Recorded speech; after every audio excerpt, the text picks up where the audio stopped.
எல்லாம்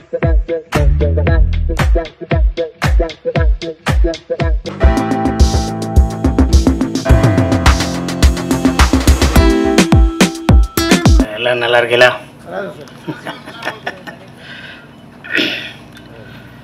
இந்த புது நிர்வாகம், பழைய நிர்வாகம், பொது பொறுப்பில் இருக்கவங்க, புது ரத்தம் பாய்ச்ச போகிறவங்க அப்படிங்கிற விஷயங்கள்லாம் எனக்கு தெரியாது. எனக்கு கோபியை தெரியும். இன்றைக்கி இருக்க கோபியை தலைவராக இருக்கட்ட கோபியை தெரியும். எனக்கு ரைட்டர்ஸ் யூனியன் தெரியும், டைரக்டர்ஸ் யூனியன் தெரியும். ஓகே, கோபி எப்படி தெரியும்னா, நான் எலிசார் படத்தில் நடிப்பேன். அவர் ஏதாவது கட் பண்ணி இது வேணாம்னா கோபி சார் நல்லா இருக்கும்பார், வச்சுக்கல்லாம்பார். ஒரு தடவை பாயசம் சொல்லி 3 தடவை பாயசம் சொன்னால் 3 தடவை பாயசம் சொன்னால் நல்லா இருக்குது வச்சுக்கல்லாம்பார். சாயந்தரம் போய் சார் ஒரு தடவை பாயசம் சொல்லையிலே கட் பண்ணார் சார், நான் 3 பாயசம் போட்டிருக்கேன் பார். சூப்பர். இது மனங்குத்தி பறவைலேருந்து தேசிங்கிறாலேருந்து இருக்கும். என் தம்பி எனக்கு அந்த சீனையும் வச்சுருக்கேன், இந்த சீனையும் வச்சுருக்கேன், எல்லா சீனையும் வச்சுருக்கேன்னு ஒரு எடிட்டராக அந்த படத்தில் வேலை பார்க்குற எடிட்டராக எனக்கு சப்போர்ட்டிவாக, இல்லைண்ணே அதில் உள்ள வந்துச்சுன்னே அதெல்லாம் தூக்கிட்டேனே இதெல்லாம் தூக்கிட்டேனே உங்களுக்கு வச்சுருக்கேனே அப்படின்னு சொல்லுவார். என் தம்பி மாதிரி ஒரு பேட்ச் எனக்கு கிடைக்கல. என் தம்பி மாதிரி ஒரு பேட்ச் கிடைக்கல. தம்பி பேட்செல்லாம் வேணாம்டா, நீ தான் தலைவர் ஆகிட்டேன், உனக்கு எதுக்கு பேட்ச்சு? மண்டே பார்த்தா தான்டா காசு, உனக்கு எதுக்கு பேட்ச்சு? சினிமாவில் நான் ஒரு ஸ்டோரி டெல்லர், நான் ஒரு கதை நல்லா சொல்லுவேன். அப்படி தான் நான் வந்தேன். கதை சொல்ல வந்ததுக்கப்புறம் டைரக்ஷன், நீ சொல்கிற கதையை நீயே எடுத்துறியா அப்படின்னு சொன்னாங்க. எனக்கு தெரியாது க்ளோஸ்னா என்ன, மிட்டுனா என்ன, ஒயிட்னா என்ன, ஒரு அளவும் தெரியாது. புரியுதுங்களா? உண்மையாக தானே சொன்னாங்க. இதெல்லாம் இப்போ கற்றுக்கிறது. நீ டைரக்டராக சேரு, அசிஸ்டன்ட் டைரக்டராக சேரு. யார் சேர்க்குறது? 7 வருஷம் 9 வருஷம் வாட்செல்லாம் அடை வச்சு சாப்பிட்டாச்சு, ஒன்றுமே சேம் இல்லை. அப்புறம் ஏதோ இன்ஃப்ளூயன்ஸில் சுந்தர்சி சார்ட்ட சேர்ந்தாச்சு. எனக்கு பிரச்சனையே எடிட்டர் தான், தெரியுமா உங்களுக்கு? எனக்கு பிரச்சனை எடிட்டர் தான்.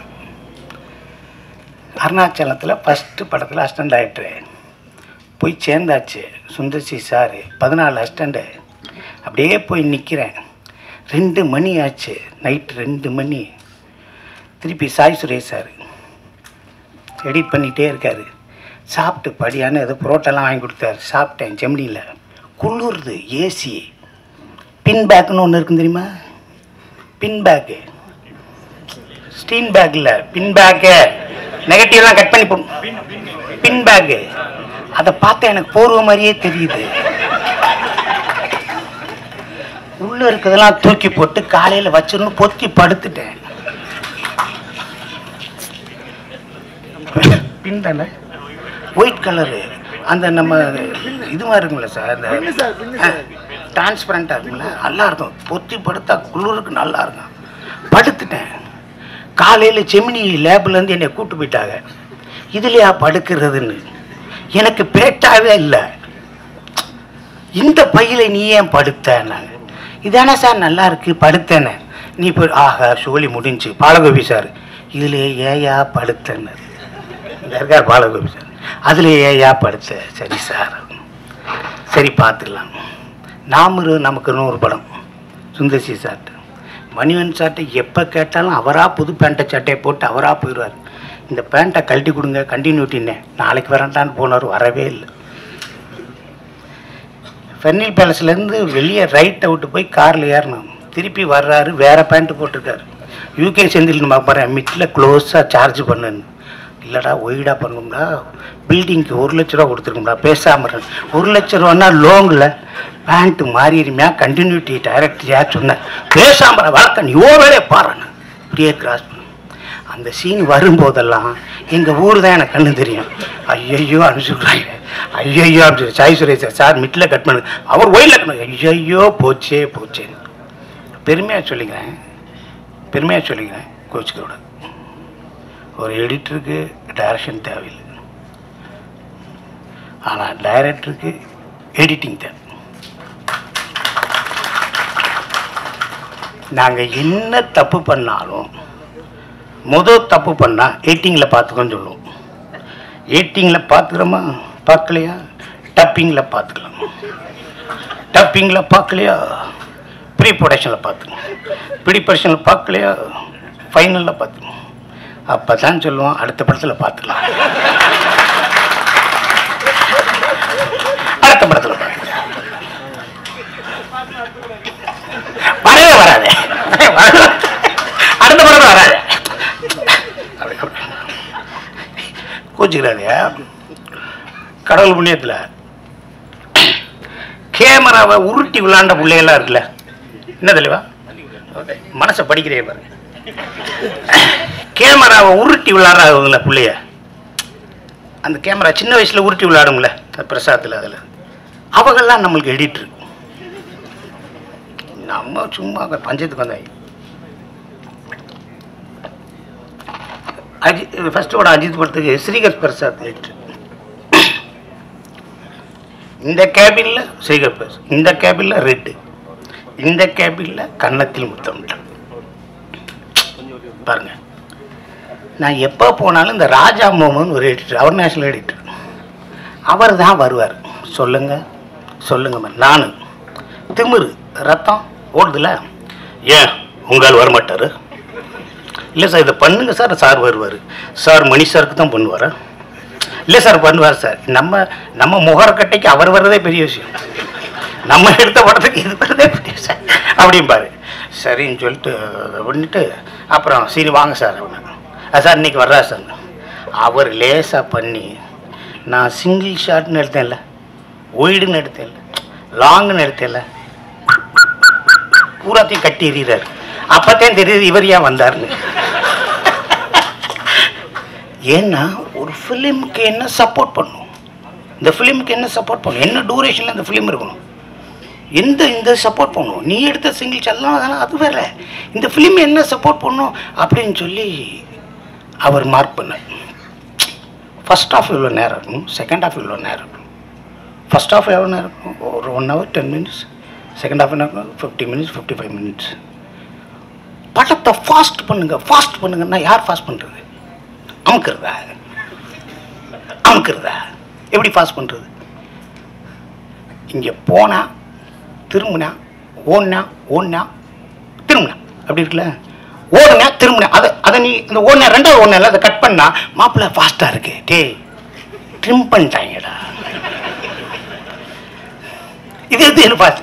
நீ அதான் ஃபாஸ்ட் பண்ண. சில எடிட்டர் கொடுத்தா ஃபாஸ்ட் பண்ண, என்ன பார்த்தான் சார் ஃபாஸ்ட்டாக இருக்குது சார், அதுதான் அந்த எடிட்டர் போகணும் சார். ட்ரிம்மிங் தான் மேக்கப் ஃபாஸ்ட். 24 ஃப்ரேம்ஸில் 22 48 ஃப்ரேம்ஸில் 100 வருஷம் அதெல்லாம் மாற்றலை. ஓகேவா? அந்த எடிட்டர் வாட் எடிட்டர், ஒரு வெத்தலை வாக்கை போட்டுக்கிட்டு ஒரு எடிட்டர், பாம்பு ஓடுது, கீரி துரத்துது, ஓகே 3 அசிஸ்டன்ட், ஒருத்தன்ட்ட பாம்பு, ஒருத்தன்ட்ட கீரி, ஒருத்தன்ட்ட பாம்பு கீரி, பாம்பு கீரி என்ன ப்ரொடக்ஷன்ல என்ன சாப்பாடு நானே வாங்கி கொடுமா? பாம்பு கீரி கீரி பாம்பு கீரி. அப்ப சார் நாங்களும் வேலை பார்த்துட்டு இருக்கோம் சார், நீ படம் பாம்பு கீரி பாம்பு பார்த்தீங்கன்னா பாம்பு அவ்வளவு பாஸ்டா போகுது, கீரி அவ்வளவு பாஸ்டா வரட்டு சார். 30 வருஷத்துக்கு முன்னாடி சார், புரியுங்களா உங்களுக்கு? எவ்வளவு பெரிய எடிட்டர்ஸ். இப்போ ஒரு க்ளோஸ் அப் எடுக்கணும், தலைவா கட் பண்ணி க்ளோஸ் போயிடலாம். அப்போ அங்கே சார் இது கரெக்டாக க்ளோஸ் போயிருங்க, கேவலப்பட்ட வேலை, சரியாகவே எடுக்காமல் உயிரை வாங்குறாங்க.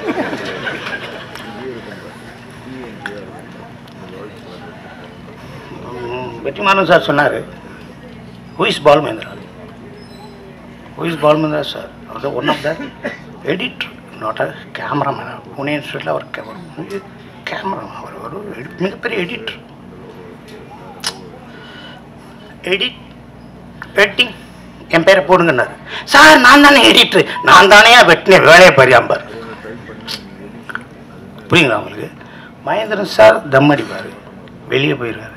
வா, பிள்ளைக்கு சிசரிங் நடந்துட்டுருக்கு, உள்ள சிசரிங் நடந்துட்டு, வாயா வாயா வாயான்னு உட்கார வச்சு அந்த முள்ளு மலர்லேருந்து அத்தனை படங்களையும் அவ்வளோ பெரிய விஷயங்களையும் அவர் நம்ம சொல்லிக் கொடுத்துருக்கு.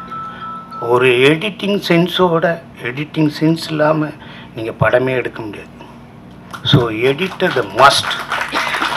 நீங்கள் டைரக்ஷன் கற்றுக்கல, ஒரு கேமராமேன் எடுத்து கொடுத்துறாரு, ஒரு நல்ல பேப்பரை ஸ்கிரிப்டை எடுத்து கீழே போடுங்க. பேப்பரில் மிட் ஷாட் க்ளோஸ் ஷாட் அப்படின்னு சொல்லி கோடு போடுறீங்களே, அதுதான் எடிட்டிங். அங்கே வந்துட்டார் எடிட்ரு, இது க்ளோஸு எடிட் மிட்னு கோடு போடுறீங்களே, அதுதான் எடிட்டிங். எடுத்து கொடுத்து தெய்வமே என்னை காப்பாத்துன்னு சொல்லி காலை விழுகிற புதில் இருக்கு. ஸோ இந்த யூனியன், ரேட்டிங் யூனியன், எல்லாரும் புதுசாக வந்தாங்க, எல்லாரும் சிறப்பாக இருந்தாங்க. இன்றைக்கி பெரிய காம்படிட்டிவ் வேர்ல்டு, மிகப்பெரிய காம்படிட்டிவ் ஆர்டிஃபிஷியல் இன்டெலிஜென்ஸ் எல்லாம் நிறைய வந்திருக்கு. இதுக்குள்ளே எல்லாரும் ஒத்துமையாக, தோற்றவங்க ஜெயித்தவங்க அதெல்லாம் பாகுபாடு இல்லை, எல்லாரும் நலம் பெற அண்ணன் இருக்கார், செல்லுமணி அண்ணன் இருக்கார். நீங்கள் எது வேணாலும் கேளுங்க, அனைவரும் ஒற்றுமையாக மிகச்சிறந்து பணியாற்றி எல்லாரும் எல்லா குடும்பங்களும் சந்தோஷமாக சினிமா துறையை சார்ந்த அனைவருமே நீங்கள் நல்லா இருக்கும்னு ஆண்டவனை வேண்டிக்கிட்டு உங்கள்கிட்ட விடைபெறுகிறேன். வாழ்க எடிட்டர். வணக்கம். இது ஒரு நெகிழ்வான நிகழ்வு. சகோதரன் கோபி கிருஷ்ணா தலைமையில் வெற்றி அடைந்திருக்கிற குழுவிற்கு என்னுடைய மனம் நிறைந்த வாழ்த்துக்கள். அவங்கள வாழ்த்துறதை விடவும் நான் நன்றி சொல்லணும் அப்படிங்கிறது தான். அதுக்காக தான் நான் இந்த நிகழ்வுலேயே கலந்துக்கிட்டேன். என்னோட டைரக்டர் செல்வமணி அவர்கள் அவங்க உதவி இயக்குனராக வேலை செஞ்ச அந்த அனுபவத்தெல்லாம் சொன்னார். அது 94க்கு முன்னாடி வேலை செஞ்சவங்களுடைய, அதே உதவி இயக்குனராக வேலை செஞ்சவங்களுடைய அனுபவங்கிறது ஒரு பேர் அற்புதமானது. அங்கதான் மூவியலா இருந்தது. அப்பதான் அந்த படத்தொகுப்பு கூடம்ங்கிறது ஒரு குடும்பமா இருந்தது. அப்பதான் நீங்க அந்த நெகட்டிவ் கட்டிங்னு ஒண்ணு நடக்கும். அது பூஜையை போலவே உதவி இயக்குனர்களுக்கு ஒரு மகிழ்ச்சிகரமான ஒரு விழாவா நிகழ்வாக இருக்கும். இரவுல அந்த எடிட்டிங்ல தூங்குறது இருக்குல்ல, அந்த பிலிம் ரோலோட அந்த வாசனையோட அந்த நெகட்டிவோட அதை ஒட்டுறதுக்கு பேர் சிமெண்ட்டுமாங்க. முதல் முறையா ஆச்சரியமா இருந்தது. அப்பெல்லாம் அப்படி இருந்து வேலை செஞ்சு, இன்னும் சொல்ல போனா ஒரு இயக்குனர், ஒரு உதவி இயக்குனரா முழுமையா மாறுற இடம், அல்லது அவன் இயக்குனரா ஆகிறதுக்கான நுணுக்கம், அந்த அறிவு, அது அறிமுகமாகிற இடமே எதுன்னா எடிட்டிங் தான். நீங்க லெனின் சார் ஏவிஎம்ல இடிக்கப்படாம இருந்த காலகட்டத்தில், அதுவும் குறிப்பாக 90 காலகட்டங்கள் அல்லது 85க்கு முன்னாடி, அதாவது 95க்கு முன்னாடி நீங்க பாத்தீங்கன்னா மழை போல பிலிமை குமிச்சு வச்சிருப்பாங்க, அல்லது மூட்டை மூட்டையா குமிச்சு வச்சிருப்பாங்க. அது லாரி லாரியா ஏத்திட்டு போகும். நீங்க ஒரு படத்துக்கு 14,000 அடி தான், மிஞ்சி போனா 15,000 அடி. ஆனா ஒரு இயக்குனர் 2 லட்சம் அடி 3 லட்சம் அடி எடுத்துட்டு வந்தவங்களா இருக்காங்க. இப்ப எடுக்கிறாங்க. செல்வமணி சார்லாம் அதுல முதன்மையானவர். அப்பவே சொல்லுவாங்க, எல்லாத்தையும் எடுத்துட்டு குமிச்சு வச்சத ஒரு யானை போல நிதானமா நின்னு தின்னு செரிச்சு ஒரு படைப்புக்கு என்ன தேவையோ அதை அழகியலோட கொண்டு வர ஒரு அற்புதமான கலைஞன், சினிமாவில் கொண்டாடப்பட வேண்டிய கலைஞன்கிறவனே எடிட்டர் தான். ஏன்னா எல்லாரும் சொன்னாங்க, சிங்கமொழி கூட நண்பர் சொன்னாரு, அதாவது ஒரு மேக்கப் மேனுக்கு மேக்கப் தெரிஞ்சா போதும், ஒரு நடிகனுக்கு நடிப்பு தெரியலாம், ஒரு ஒளிப்பதிவாளனுக்கு ஒளிப்பதிவு தெரியலாம், ஒரு இயக்குனருக்கு எல்லாமே தெரியணும். மிக முக்கியமாக எடிட்டிங் தெரியணும். எடிட்டிங் மட்டும் தெரியலன்னா அந்த படம் அது படமாவே இருக்காது. சரி, அது தெரியாம எடுத்துட்டு வந்தாலும் சரி 2 லட்சம் அடி 5 லட்சம் அடின்னு. ஆனால் ஒரு நல்ல எடிட்டர் கையில மாட்டினாதான் 100% அது வெற்றி படமா இருக்க முடியும். ஒரு படம் வெற்றி படம் ஆகுதுன்னா சொல்லுவாங்க இந்த நடிகனுக்காக ஓடிச்சு. அதெல்லாம் ரேர், சதவீதம் ரொம்ப ரொம்ப குறைவு. ஒரு இயக்குனர் நல்ல கதை சொன்னாரு, அது குறிப்பிட்ட சதவீதம். நல்லா இயக்கி இருந்தாரு, இவங்களுக்கெல்லாம் பெரிய பேரு சம்பளம் எல்லாம் கூடுது. நடிகன் காரணம் இல்லாமலும் இருக்கலாம், இயக்குனர் முடிஞ்ச வரைக்கும் ஒரு பங்களிப்பு செஞ்சிருக்கலாம். ஆனா ஒரு எடிட்டர் நல்லபடியா வேலை செஞ்சா மட்டும்தான் ஒரு படம் வெற்றி அடையவே முடியும். ஒரு எடிட்டர் தன்னுடைய வேலையை மிக நேர்த்தியாக செய்யலன்னா தமிழ் சினிமாவில் இந்த படம் வெற்றி படம்னு ஒரு படத்தை கூட சொல்ல முடியாது. ஆக அப்படிப்பட்ட ஒரு தமிழ் குடும்பம், அதாவது தமிழ் திரை குடும்பத்தில் இன்னைக்கு இது ஒரு முக்கியமான குடும்பம், படத்தொகுப்பாளர் குடும்பம். அதை நான் நன்றி சொல்லணும்னு நினைச்சது என்னன்னா, நான் இலக்கியம் படிச்சிருக்கலாம், எல்லாம் செஞ்சிருக்கலாம், இயக்குநர்கள்ட்ட வேலை செஞ்சிருக்கலாம். எல்லா இயக்குனர் எந்த இயக்குனரும் மறுக்க மாட்டாங்கன்னு நான் நினைக்கிறேன். அதுவும் இந்த 90களில் வந்த உதவி இயக்குனராக இயக்குனரான யாருமே மறுக்க மாட்டாங்க. அவங்க டைரக்டர்கிட்ட என்ன கற்றுக்கிட்டாங்கன்னா யாராலையும் சொல்ல முடியாது. ஏதோ ஒரு சில சதவீதம் கற்றுருக்கலாம். ஆனால் என்னை பொறுத்த வரைக்கும் நான் லெனின் சார் காதல் நிம்மதினு ஒரு படம் கோ டைரக்டர், அப்புறம் கண்ணெதிரே தோன்றினாள் அந்த படத்தில் கோ டைரக்டர். அதுக்கு அடுத்தது தான் கனவே கிடையாது, நான் இயக்குனராக ஆகிறேன், முரளி சிம்ரன் அந்த படம். காதலே நிம்மதியில் ஏவிஎம்ல அந்த எடிட்டிங்ல மூவியலாவில் லெனின் சார் பக்கத்தில் உட்கார்ந்து அவர் மார்க் பண்றதை பார்த்த போதுதான், அதுக்கு முன்னாடி நான் 5 படம் ஒர்க் பண்ணியிருக்கேன், ஆனாலும் அவர் மார்க் பண்ணி இணைச்சு பார்த்ததுக்கு பிறகுதான் ஓ இதுக்காக தான் எடுத்தோம், இதான் இப்படி காட்சியா வந்திருக்கு, இதுக்கு மேலதான் இசை சேருது, இதுக்கப்புறம் அது ஒரு படமாவே வருது, அதுக்கு கை தட்டுறாங்க, இந்த அளவு போதும் அப்படிங்கறது எல்லாமே அந்த ரிதமெட்டிக்கா கட் பண்ணது, இது எல்லாமே அங்கதான் கத்துக்கிட்டேன். லெனின் சார் பக்கத்துல நின்று பார்க்கலன்னா இன்னைக்கு 90களில் இதுவரைக்கும் இருந்து ஒரு கட்டம் ஒரு பக்கம் போராட்டங்களும் ஒரு பக்கம் படைப்பு, இப்பவும் படையாண்ட மாவீரான் என்னுடைய படம் நான் நடிச்சு இயக்கிறேன். இது வரைக்கும் வந்தேன்னா நான் அந்த காதலே நிம்மதியில எடிட்டிங்ல லெனின் சார் பக்கத்துல இருந்து கத்துக்கிட்டது தான் தொடக்கம். டைரக்டர் ஆனதுங்கிறது கண்ணெதிரே தோன்றினால்ல ஒரு காட்சி எடுக்கவே கூடாதுன்றாங்க. டைரக்டர் சொல்றாரு, சிவசக்தி பாண்டியன் சார் சொல்றாரு, நான் ப்ரொடக்ஷன் கம்பெனி சைட்ல வேலை செஞ்சாலும் டைரக்டருக்காக பாண்டியன் சார் கிட்ட தான் சண்டை போடுவேன். இன்னைக்கு சாயந்தரத்துல இவன் யூனிட் விட்டு போயிடுவான் அப்படிங்கிற அளவுக்குலாம் சண்டை நடக்கும். அப்படி ஒரு காட்சியை வச்சே ஆகணுங்கிறேன். அவர் ஒண்ணு என்னை வெளியே துரத்தணும், இல்லாட்டினா அந்த காட்சி எடுக்கணும், நாளைக்கு ஷூட்டிங் எடுத்தே ஆகணுங்கிறேன். என்ன நீங்க வெளியே துரத்துருங்க, என்ன எடிட்டிங்ல எடுத்துட்டாங்க, அப்புறம் வெட்டி தூக்கி போட்டுடலாம் அப்படின்ட்டு எடுத்ததுக்கு அப்புறம் லெனின் சார் ரூம் கண்ணெதிரே தோன்றினால் 200 நாள் ஓடின படம். அப்ப லெனின் சார் மார்க் பண்ணிட்டு இருக்கும்போது நான் நின்றுட்டு இருக்கேன். இதை பார்த்துட்டு இவர் ஏதாவது சொல்லுவாரு, இல்லைன்னா சொல்லாம கூட போனா பரவாயில்ல, ஏதாவது ஒரு வார்த்தை தப்பா சொல்லிவிட்டா எடிட்டிங் ரூம்ல இருந்து நம்ம வெளியே போக வேண்டியது இருக்கும். அப்ப சிவசக்தி பாண்டியன் சார் படம்னா பயங்கரமான ஒரு பெரும் பேரு, காதல் கோட்டை அதெல்லாம். அப்ப அப்படி நின்றுட்டு இருக்கேன். லெனின் சார் சொன்னாரு, இந்த படத்திலேயே எனக்கு ரொம்ப ரொம்ப பிடிச்ச சீன் இந்த சீன் அப்படின்னு மார்க் பண்ணிட்டு அப்படி பென்சிலை போட்டார். சிவசக்தி பாண்டியன் சார் என்னை திரும்பி பார்த்தார். அந்த படம் முடிஞ்ச உடனே நான் இயக்குனராக மாறினேன்.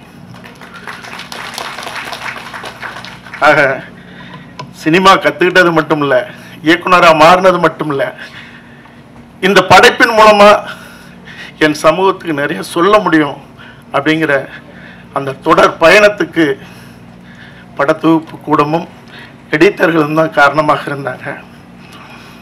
அதனால இந்த குடும்பம் மரியாதைக்குரிய குடும்பமா இருக்கணும். சினிமாவில் தயாரிப்பாளர்கள் இவர்களை மதிக்கணும். இவங்க கொடுத்த அந்த அவர்களுடைய கோரிக்கை எல்லாம் செல்வமணி சார் உட்பட தயாரிப்பாளர்கள் எல்லாரும் அவங்களை கவனத்தோட நம்ம எல்லாரும் பார்த்துக்கணும். ஒரு படத்துக்கு ஒரு நல்ல எடிட்டர் தேவையோ அதுபோல் ஒரு நாட்டுக்கும் ஒரு நல்ல தலைவன் தேவை. ஈவு இறக்கமில்லாத 2 லட்சம் 3 லட்சம் அடி இருந்தாலும் யார் வெட்டி சிதைச்சி எது தேவையோ அதை கொடுக்குற ஒரு தாய்மை நிலை நிறைஞ்ச ஒரு சர்வாதிகாரம் உள்ள ஒரு கலைஞனால தான் ஒரு படைப்பு உருவாகுது. அதுபோல் ஒரு நாட்டுக்கும் தேவை, அது தமிழ் மண்ணுக்கும் தேவை.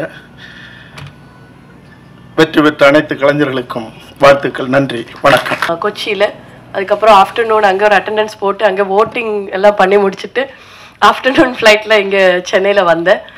ஸோ இன்னைக்கு இங்கே வந்து ரொம்ப மிக முக்கியமான ஒரு ஃபங்க்ஷன் நடக்குது அப்படின்னு பாலா மேனேஜர் அவர் தான் சொன்னேன். லைக் நீங்கள் வாங்க, நல்லாயிருக்கும். ஏன்னா நீங்கள் இப்போ ப்ரொடக்ஷன் எல்லாம் ஆரம்பிக்கிற மாதிரி ஐடியா இருக்குது, ஆண்டர்பிரனராக இருக்கிறீங்க அப்படின்றது. என்னோட ஃபீல்டு இப்போ நான் ஒரு பிராண்ட் ஒன்று லான்ச் பண்ணேன், இன்னொரு ஆர்ட் ஸ்டுடியோ 1 இயர் ஆச்சு. ஸோ எங்களுக்கும் போஸ்ட் ப்ரொடக்ஷன்ஸ் ஒர்க் நிறைய இருக்கும். பொட்டிக் கான்செப்ட் தான், பட் இருந்தாலும் டைமுக்கு ஒரு எடிட்டர் கிடைக்கலன்னா எவ்வளோ சிக்கலாக இருக்கும், எவ்வளோ விஷயங்கள் வந்து டிலே ஆகும். நம்ம எக்ஸ்பெக்ட் பண்ணுற மாதிரி ஒரு விஷயம் வந்து வெளியில் வரலைன்னா அது ஒரு எடிட்டர் நல்ல ஒரு டெக்னீஷியன் கிடைக்கிறதுக்கு ரொம்ப ரொம்ப கஷ்டப்பட்டிருக்கேன். அண்ட் இன்னைக்கு வந்து சவுத் இந்தியன் எடிட்டர்ஸ் அசோசியேஷன் புதுசாக சார்ஜ் எடுத்திருக்கிற president, vice president, secretary, executive committee members எல்லாருக்கும் என்னோட வாழ்த்துக்கள். அண்ட் டான் பாஸ்கோ சார் தெரியும், என்னோட அட்வர்டைஸ்மெண்ட் எல்லாம் அவர் தான் எடிட் பண்ணிட்டு இருக்காங்க. ஸோ சார் அப்பப்போ, ஏன்னா ஒரு எடிட்டரோட ஜாப்ன்றது வந்து ஒரு கேப்டன் ஆஃப் த ஷிப் அப்படின்னு சொல்லலாம். First captain of the ship வந்து director, second captain of the ship அப்படின்னு சொன்னீங்கன்னா எடிட்டர் சொல்லுவேன். ஏன்னா ஒரு நல்ல எடிட்டரோட கையில் ஒரு படம் வந்தாதான் அது ஆடியன்ஸுக்கு புரியுற மாதிரி எடுத்துட்டு வர முடியும். இப்போ நம்ம வந்து நிறைய ஷூட்டிங்கில் கூட நிறைய ஃபர்ஸ்ட் சீனு, லாஸ்ட் சீனு, அப்புறம் மிடில் சீனு, அப்புறம் சம்மந்தம் இல்லாத scene A, scene 2, scene B கூட 2A, 2B அந்த மாதிரியெல்லாம் எடுத்துருவோம். அப்போது சம்டைம்ஸ் வந்து காஸ்டியூம் சேஞ்ச் பண்ணிவிட்டு டக்குன்னு வந்து எடுக்கும்போது கூட சில கண்டினியூட்டிஸ் எல்லாமே மிஸ் ஆகிருக்கும். அதே மாதிரி டைலாக்ஸாக இருக்கட்டும், நம்ம ஸ்பாட்டில் ஒன்று சொல்லியிருக்கோம், ஆனால் டப்பிங் தியேட்டரில் வரும்போது சிலது வந்து சிங்காய் பேசுகிறதுக்கு கொஞ்சம் கஷ்டமாக இருக்கும். அந்த டைமில் எடிட்டிங் ரூமில் சவுண்ட் என்ஜினியரும் சீஃப் எடிட்டரும் தான் நம்மளை வந்து ரொம்ப ரொம்ப ஹெல்ப் பண்ணுவாங்க. அண்ட் எனக்கு அது எக்ஸ்பீரியன்ஸ் ஆயிருக்கு. நான் இப்போ RK செல்வமணி சாரும் எல்லாரும் சொன்ன மாதிரி ஒரு பிசிக்கலான எக்ஸ்பீரியன்ஸ் வந்து கிடைக்கணும்னா அது எடிட்டர்ஸ் ரூம்ல இருந்தாதான் நமக்கு புரியும். ஒரு சினிமால வந்து இவ்வளோ டிபார்ட்மெண்ட்ஸ் உழைச்சிருக்கேன், எவ்வளோ கஷ்டமா ஒரு படம் வெளியில வர்றதுக்கு இவ்வளோ விஷயங்கள் இருக்கு அப்படின்றது அப்பதான் புரியும். ஸோ எனக்கும் வந்து ஆக்சுவலி இந்த ஸ்க்ரீன் பின்னாடி பிஹைண்ட் த ஸ்க்ரீன் ஒர்க் பண்றதுக்கு ரொம்ப ஆசை. நான் கூடிய சீக்கிரம் வந்து ஒரு ஃபிலிம் டெக்னாலஜி கோர்ஸ் படிக்கிறதுக்காக எந்த இடம் நல்லா இருக்கும் அப்படின்னு நான் தேடிட்டு இருக்கேன். அது மட்டும் இல்லை, எனக்கு இங்கே சென்னையில் நான் வரும்போது நான் இப்போ 10 இயர்ஸ் ஆயிடுச்சு. நிறைய பேசுறதுக்கு அவ்வளோ எக்ஸ்பீரியன்ஸ் ஆன ஆர்டிஸ்ட் கிடையாது. பட் இருந்தாலும் எடிட்டர்ஸ்க்கான ஒரு இன்ஸ்டிடியூட் வந்தால் நல்லா இருக்கும் அப்படின்றத நான் ஃபீல் பண்ணுறேன். ஏன்னா நிறைய இப்போ வந்து ஃபாரின் டெக்னாலஜி நிறைய வந்து இன்ஃப்ளூயன்ஸ் ஆகிட்டே இருக்கு. And AI and digital tool நிறைய வந்து இன்ஃப்ளூயன்ஸ் ஆகிட்டு இருக்கு. அப்போ நிறைய பேருக்கு வந்து இந்த டெக்னாலஜி சில பேருக்கு old people like old generation people எல்லாருமே வந்து இன்னும் வந்து அப்கிரேட் ஆகாமல் இருக்காங்க. ஸோ அவங்களுக்கு வந்து இந்த நியூ டெக்னாலஜி வந்து தெரியப்படுத்துறதுக்காக ஒரு எடிட்டர்ஸ் இன்ஸ்டியூட்டோ இல்லை ஒரு AVM மாதிரி முன்னாடி இருந்த மாதிரி ஏதாவது ஒரு ஸ்டூடியோ, ஆல் பேக்கேஜில் ஸ்டூடியோ வந்தால் நல்லாயிருக்கும் அப்படின்றது நான் ரொம்ப நாளாக யோசிச்சிருக்கேன். பட் அதுக்கான இது எனக்கு தெரியல, அது இது இந்த மேடையில் சொல்கிறதுக்கான ரைட்டு மொமெண்டா அப்படின்னு சொல்லலை. பட் எனக்கு ஃபீல் ஆயிருக்கு எல்லா டெக்னீஷியன்ஸும் ஒரே இடத்துல இருக்கிற மாதிரி, எடிட்டர், போஸ்ட் ப்ரொடக்ஷன், டப்பிங், எல்லா டிபார்ட்மெண்ட்ஸில் இருக்கிற டெக்னீஷியன்ஸுக்கு மட்டும் ஒரு இன்ஸ்டிடியூஷன், ஒரு லேர்னிங் இன்ஸ்டிடியூஷன் வந்தால் நல்லா இருக்கும் அப்படின்னு நான் ஃபீல் பண்ணியிருக்கேன். அண்ட் என்னோட எக்ஸ்பீரியன்ஸ் நான் சொல்லிட்டேன். ஸோ இன்னைக்கு வந்து இங்கே வின் பண்ண எல்லா டிபார்ட்மெண்ட்ல இருக்கிற எல்லா நிர்வாகிகளுக்கும் என்னோட வாழ்த்துக்கள். அண்ட் என்கிட்ட வந்து ரீசெண்டாக ஆதார் படம் நான் பண்ணிட்டு இருக்கும் போது ராம்நாத் சார் சொன்னாங்க, இனியா உங்கள்கிட்ட நான் ஒரு டைரக்டரை எதிர்பார்க்கிறேன், நீங்க ஒரு 10 வருஷம் கழிச்சு நீங்க ஒரு படம் டைரக்ட் பண்ணுவீங்க அப்படின்னு வாழ்த்திருக்காங்க. எனக்கு தெரியல அவர் என்னோட உள்ள வந்து என்ன பார்த்துருக்காங்க, என்ன திறமை பார்த்துருக்காங்கன்னு தெரியல. பட் சாரோட வேர்ட்ஸ் வந்து கோல்டன் வேர்ட்ஸ் ஆகட்டும் அப்படின்னு நான் ப்ரே பண்ணிக்கிறேன். அண்ட் இன்னைக்கு இங்கே வின் பண்ண எல்லாருக்கும் வாழ்த்துக்கள். Thank you so much. பத்திரிகையாளர்கள் எல்லாருக்கும், இங்கே வந்திருக்கும் அனைவருக்கும் உங்கள் தேவயானி ராஜ்குமாரின் அன்பான வணக்கம். ரொம்ப சந்தோஷமாக இருக்குது. நம்ம எடிட்டிங் அசோசியேஷன் வந்து எலெக்ஷன்ஸ் நடத்தி புது டீம் வந்திருக்குது. உங்கள் எல்லாருக்கும் வாழ்த்துக்கள், புது டீமுக்கு வாழ்த்துக்கள். ரொம்ப எடிட்டிங்ங்கிறது எல்லாம் சொல்லிட்டாங்க, இல்லாம முடியாது. எடிட்டர்ஸ் இல்லாம முடியாது. ஒரு சிறந்த டைரக்டர் வந்து ஒரு சிறந்த எடிட்டராகவும் இருக்கணும். இல்லைன்னா ஒரு சிறந்த எடிட்டர் வந்து ஒரு டைரக்டரை காப்பாற்றணும். ஒரு படத்தை காப்பாற்றக்கூடிய ஒரு ஸ்தானத்தில் இருக்கிறது தான் ஒரு எடிட்டர். ஸோ பெஸ்ட் எடிட்டர் இல்லைன்னா ஒரு பெஸ்ட் படம் வராது. கிளாப் பண்ணுங்க.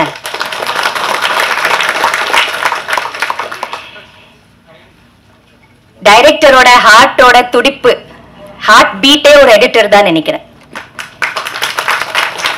If the editor is the creator and he is the visionary, அது ஸ்கிரீன்ல கொண்டு வந்து எந்த அளவுக்கு கொண்டு வரணும், ஆடியன்ஸோட பல்ஸ் என்ன, ஆடியன்ஸ்க்கு எவ்வளவு தேவைப்படுது, கொஞ்சம் ஜாஸ்தி இருந்தா போர் ஆயிட்டு வெளியில் போயிடுவாங்களா இல்ல அப்படியே உட்கார்ந்து பார்ப்பாங்களான்னு தெரிஞ்சுட்டு இன்ச் பை இன்ச் மெஷர் பண்றது, எவ்வளவு எம்எல், இப்போ ஒரு டாக்டர் ஒரு ஊசி போட்டாலும் எவ்வளவு எம்எல் நமக்கு கொடுக்கணும், இல்ல இன்னும் கூடி போனா மயக்கம் வந்துடும், இல்லைன்னா நம்ம வந்து விழுந்துடுவோம், இல்லைன்னா மேலேயே போயிடுவோம் இல்லையா. அந்த அந்த எம்எல் கணக்கு இன்ச் பை இன்ச் கட் பண்ணக்கூடிய, இல்ல சொல்லுங்க சார், கரெக்டா நான் சொல்றேன் இல்லையா? எந்த மருந்து இருந்தாலும் ஒரு டாக்டர் கொடுக்கிற மாதிரி ஒரு எடிட்டருக்கு தெரியும் எவ்வளோ கொடுக்கணும், எவ்வளோ ஆடியன்ஸ்க்கு பிடிக்கணும், எவ்வளவு பிடிக்காது, இது கொடுத்தா போர் ஆயிடுவாங்களா, ஓடிடுவாங்களா, இல்ல அப்படியே உட்கார்ந்து பார்ப்பாங்களான்னு அந்த அளவுக்கு ஒரு அருமையான ஒரு ஃபீல்டுன்னு சொன்னா சினிமா உலகத்திலேயே I think it's editing first. நான் கேள்விப்பட்ட வரைக்கும் Bharathi Raja sir, the legend director Bharathi Raja சாரோட எடிட்டிங் தான் நான் கேள்விப்பட்டிருக்கேன். அவர் வந்து எடிட்டிங் ரூம்ல போனா அவர் மாதிரி கட் பண்றது, சாங்ஸை ரெடி பண்றது, அந்த எடிட்டிங் ஸ்டைல் இல்லையா சார்? கரெக்டா தான் சொல்றேன். ஸோ பாரதி ராஜா சாரோட அந்த எடிட்டிங் ஸ்டைல் யாரையும் எந்த டைரக்டரோட படத்தில் மறுபடியும் நம்மளால பார்க்க முடியாது. அவரோட அந்த சாங்ஸோட அந்த கட்டிங் ஸ்டைல், அந்த பிக்சரைசேஷன், அந்த அழகு, அந்த எவ்வளோ ஷார்ட்ஸ் கட் பண்ணி அவ்வளோ பியூட்டிஃபுல்லா அவர் மாதிரி நான் நினைக்கிறேன். He is an excellent editor, excellent director. So to be a excellent director, I think he should have all the qualities of an editor, and more than that, அதுதான் அவர்தான் வந்து ஒரு ஆடியன்ஸோட ஹார்ட் பீட், ஒரு டைரக்டரோட ஹார்ட் பீட். ஆனாலும் Glamour, show எல்லாமே எடுத்துட்டு போறது யாரு? Stars, directors. பணம் யார் எடுத்துட்டு போறது? இப்போ ஒரு மேடையில் ஒரு ஃபங்க்ஷன் நடந்தாலும் முதல்ல ஆர்டிஸ்ட் உட்காராங்க, டைரக்டர் உட்காராங்க, ப்ரொடியூசர் எங்க உட்காருவாரு. ஆனா எடிட்டர் எப்பவுமே அவர் தான் மெயின். ஆனா எப்பவுமே பேக் சீட்ல உட்காந்துட்டு சந்தோஷமா ஒரு படத்தை ரெடி பண்ணி நமக்கு கையில கொடுத்துட்டு அது ஆடியன்ஸை பார்த்துட்டு ஒரு பேக் ஸ்டேஜா உட்காந்துட்டு சந்தோஷமா ரசிக்கக்கூடிய எந்த எக்ஸ்பெக்டேஷன்ஸ் இல்லாத ஒருத்தர்னா ஒரு எடிட்டர் தான். But he is the main man. He is the main person behind the cinema. ஆனா எப்பவுமே ஒரு சாப்பாடு எல்லாம் நம்ம ரெடி பண்ணிட்டு ஒரு அம்மா கொடுப்பாங்கல்ல, ஆனாலும் சைட்ல உட்காந்துட்டு எல்லாரும் ரசிச்சு பார்த்துட்டு எல்லாரும் சாப்பிட்றாங்களே ஹாப்பியா, அந்த ஹாப்பினஸோட இருக்கிறது, எந்த எக்ஸ்பெக்டேஷன்ஸ் இல்லாத ஒரு டெக்னீஷியன் சொன்னா ஐ think it's an editor. So இனிமே ஏதாவது ஃபங்க்ஷன், மேடை, சினிமா ஏதாவது இது நடந்த நிகழ்ச்சி நடந்தா முதல்ல எடிட்டரை கூப்பிடுங்க, உட்கார வைங்க, அவரை பாராட்டுங்க. ஹீரோ, ஹீரோயின்ஸ், ப்ரொடியூசர்ஸ், டைரக்டர்ஸ் எல்லாம் நம்ம பாராட்டிட்டு தான் இருக்கிறோம். ஆனா பேக் ஸ்டேஜ்ல இருக்கிற ஒரு எடிட்டர், ஒரு ப்ரொடக்ஷன் மேனேஜர், இந்த மாதிரி கேமராமேன்ஸ், இந்த மாதிரி இந்த டெக்னீஷியன்ஸை முதல்ல நம்ம பாராட்டணும். And wishing you all the best to the new union. I hope you do wonders. புது ஜெனரேஷனுக்கு உருவாக்குங்க, புதிய டெக்னீஷியன்ஸை கொண்டு வந்துருங்க. And I think we are the last generation. அந்த எடிட்டிங் டேபிள் எல்லாம் பார்த்தது. இப்போ அந்த எடிட்டிங் டேபிள் பிரசாத் லேபோட மியூசியம்ல இருக்கு.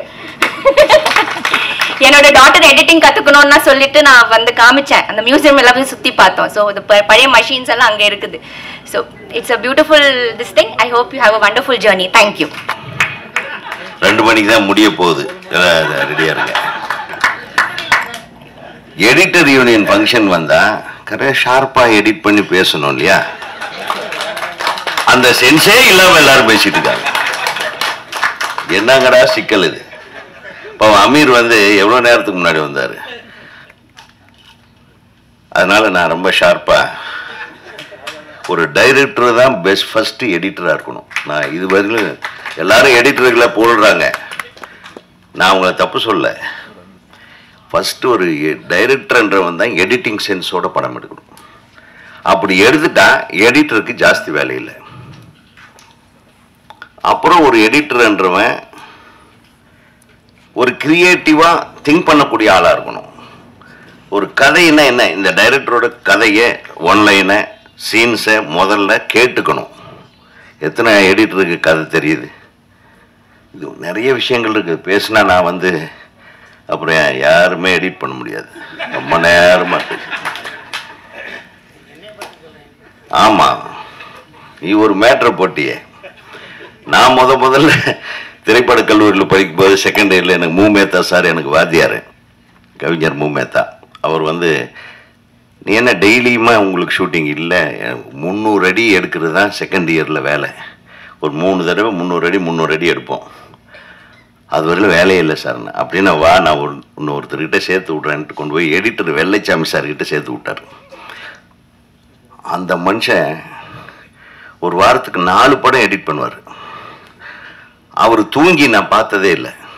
ஒரு வெத்தலை பாக்க போட்டு அந்த இது பீடாவை போட்டு அப்படின்ட்டு வெடிய ஓட்டி நிறுத்துவார். அதாவது அந்த ஸ்டீன்பெக்குள்ள அதுக்கு முன்னாடி அம்மம்மா அந்த கையெல்லாம் பார்த்தீங்கன்னா அந்த விரலெல்லாம் அப்படியே காப்பு காய்ச்சிடும், அப்படியே மரன்னு இருக்கும்.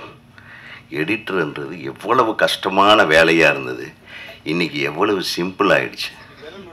இன்னைக்கு விரல் நுனியில் வந்துடுச்சு. அப்போ அவ்வளவு கஷ்டமா இருக்கும்போது எடிட்டர்ஸ் வேர் டேலண்டட். இன்னைக்கு இவ்வளவு ஈஸியா இருக்கும்போது எடிட்டர்ஸ் எல்லாத்தையும் சொல்லல, நிறைய பேருக்கு எடிட்டிங் தெரிய மாட்டேங்குது. சும்மா உங்களை புகழ்ந்துக்கிட்டே இருக்கிறதுக்கெல்லாம் நம்ம இங்கே வந்து உட்கார்ந்துட்டு இருக்கக்கூடாது. ஏதோ தேவையானி ஒரு பிட்டை போட்டு அவங்க எடிட்டர் தான் முதல்ல அப்படின்னு சொன்னதுக்கு நான் வந்து இல்லை அவங்க வந்து அவங்க வீட்டுக்காரர் எவ்வளோ ஈஸியாக விட்டு கொடுத்துட்டாரு பாருங்க. அவர் எவ்வளோ பெரிய டைரக்டரு, ஒரு ராஜகுமார்னு எவ்வளோ நல்ல மனிதர்.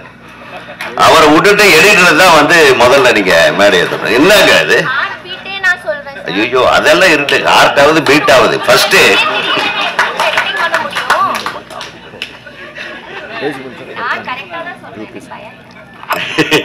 ஆனா வீட்டுக்காரரை விட்டு கொடுத்துட்டீங்க, அது வேற வழி இல்லை. எங்க ராஜகுமார் வந்துருக்கார? நான் தம்பிக்கு போன்ல பேசிக்கிறேன். அவங்க சொன்னது உண்மையா கரெக்டு தான். அதாவது டைரக்டர்ன்றது ஹார்ட் மாதிரி, டைரக்டர்ன்றவன் இதயம் மாதிரி. அப்புறம் நம்ம இவர் சொன்னார் கேமரா யூனியன் இளவரசர் ஓடி போயிட்டார். அவர் பண்ண தப்ப கரெக்ட் பண்ணவனா எடிட்டரு, அதனால ஜட்ஜை விட்டுட்டு ஷாட் எடுத்துட்டாப்லையா. எப்பேற்பட்ட அதனாலதான் கேமரா மேன் வேலை கிடைக்காம நடிக்க போயிருக்காப்ல. காடாம போட ஜட்ஜை தேடி போன ஆளுக்கு நீதாயா ஜட்ஜுன்னு உட்காந்து வச்சுட்டாங்க இல்ல. ஒரு அநியாயம். ஒரு கேமராமேன் இப்படியா இருப்பா? எங்க அவரு? அடப்பாவி, உன்னுடைய வீக்னஸ் எல்லாம் சொல்லிட்டு போயிட்டிய. இது வேற யூனியன்ல வேலை செக்ரட்டரியா ஜட்ஜ் இல்லாமையே ஜட்ஜ் வச்சு சீன் எடுத்துட்டு அதெல்லாம் பார்த்து வெக்ஸ் ஆயிட்டேன் நான். இப்ப நான் என்ன பேசுறதுன்னு தெரியல. இவங்க ஒரு பிட்டை போடுறாங்க, அவங்க ஒரு பிட்டை போடுறாங்க. இது எந்த பிட்டு கரெக்டான பிட்டுன்னு கரெக்ட் பண்றது உங்க கையில தான் இருக்கு எடிட்டர்ஸ். இந்த பிட்டுகள் எல்லாம் வந்து உங்களுக்கு கதைக்கு உதவாது. ஒரு டைரக்டர்ன்றவன் ஹார்ட் மாதிரி, கேமராமேன்ன்றவன் கண்ணு மாதிரி, எடிட்டிங்ன்றது இவங்க சொன்ன மாதிரி அதுதான் பீட், ஹார்ட் பீட் மாதிரி. ரித்தம் அப்படிங்கிறது ஒன்று இருக்கு. அது ஒரு படத்தில் ரித்தம் எங்கே வந்து கரெக்டாக கட் பண்ணுமோ அங்கே கட் பண்ணாதான் அந்த படத்தோட அந்த சீனோட சீக்வன்ஸோட உணர்வுகளுக்கு தகுந்த மாதிரி கட் பண்ணணும். சும்மா எடுத்த உடனே 4 அடிக்கு வெட்டி விடுறது எடிட்டிங் அல்ல. அப்புறம் 20 கேமரா, 12 கேமரா, 5 கேமரா, 6 கேமரான்னு ஒரே சீனு, ஒரு 30 ஷாட்டில் எடுக்கிற சீனை 300 ஷாட்டில் எடுத்துட்டு எடிட்டர்கிட்ட கொடுத்துருது. அவனுக்கு எந்த ஆங்கிள் எதை கட் பண்ணுறதுன்னு தெரியாது. இன்னைக்கு இருக்கிற எடிட்டர்களோட போராட்டம் எனக்கு தெரியும். நானே ஒரு படத்தில் ஒரு 2 சீன் நடித்தேன். ஒரு சீன் வந்து ஒரு 3 நாள் எடுத்தாங்க. நான் 3 டைலாக் தான் பேசுகிறேன். 3 டைலாக் தான். நான், நாசர் இவங்கெல்லாம் நடித்தோம். கிட்டத்தட்ட வந்து அது ஒரு 30 ஆங்கிள் எடுத்தாங்க. கடைசியில் ஒரே ஆங்கிளில் நான் பேசுகிற ஒரு டைலாக் அவ்வளோதான் பண்ணு. எதுக்குப்பா இவ்வளோ எடுக்கிறீங்க? அதை போட்டு இந்த எடிட்டருக்கு தலையில கட்டி அவன் 1 வாரமாக பார்ப்பான் அந்த சீன். இது எதை எடுக்கிறது? சிலதை பார்க்கவே மாட்டாங்க. நம்ம கேமராவில் வர கண்டென்ட்டை, டிஜிட்டல் கண்டென்ட்டை அவ்வளவு பார்க்க முடியாது. 2வது நாள் ப்ரொடியூசர் எனக்கு இன்னும் எடிட் பண்ணல அந்த சீன் என்பாரு. சரி, எது கிடைக்குதோ அதில் எடிட் பண்ணி போட்டு வேண்டியது. என்னுடைய லுக் ஒரு பக்கம், அவருடைய லுக் ஒரு பக்கம், இப்படி எல்லாம் எடிட்டிங் இருக்குங்க. இதெல்லாம் உணர்ந்துக்கணும். சும்மா நம்ம தான் ஜீனியஸ் அப்படின்னு எல்லாரும் சொல்றாங்க. நீங்க எல்லாமே புத்திசாலி தான். ஆனா நீங்க மட்டும் புத்திசாலிகளா இருந்தா வேலை நடக்காது. உங்களுக்கு கண்டென்ட் கொடுக்குற டைரக்டரும் புத்திசாலியா இருக்கணும். அப்பதான் எடிட்டருக்கு நல்ல பேர் வரும். ஸோ மெயின் மேட்ரு எங்க? ஹார்ட் தான். ஹார்ட் இருந்தால் தான் கரெக்டாக உங்களுக்கு பல்ஸில் கட் பண்ண முடியும்.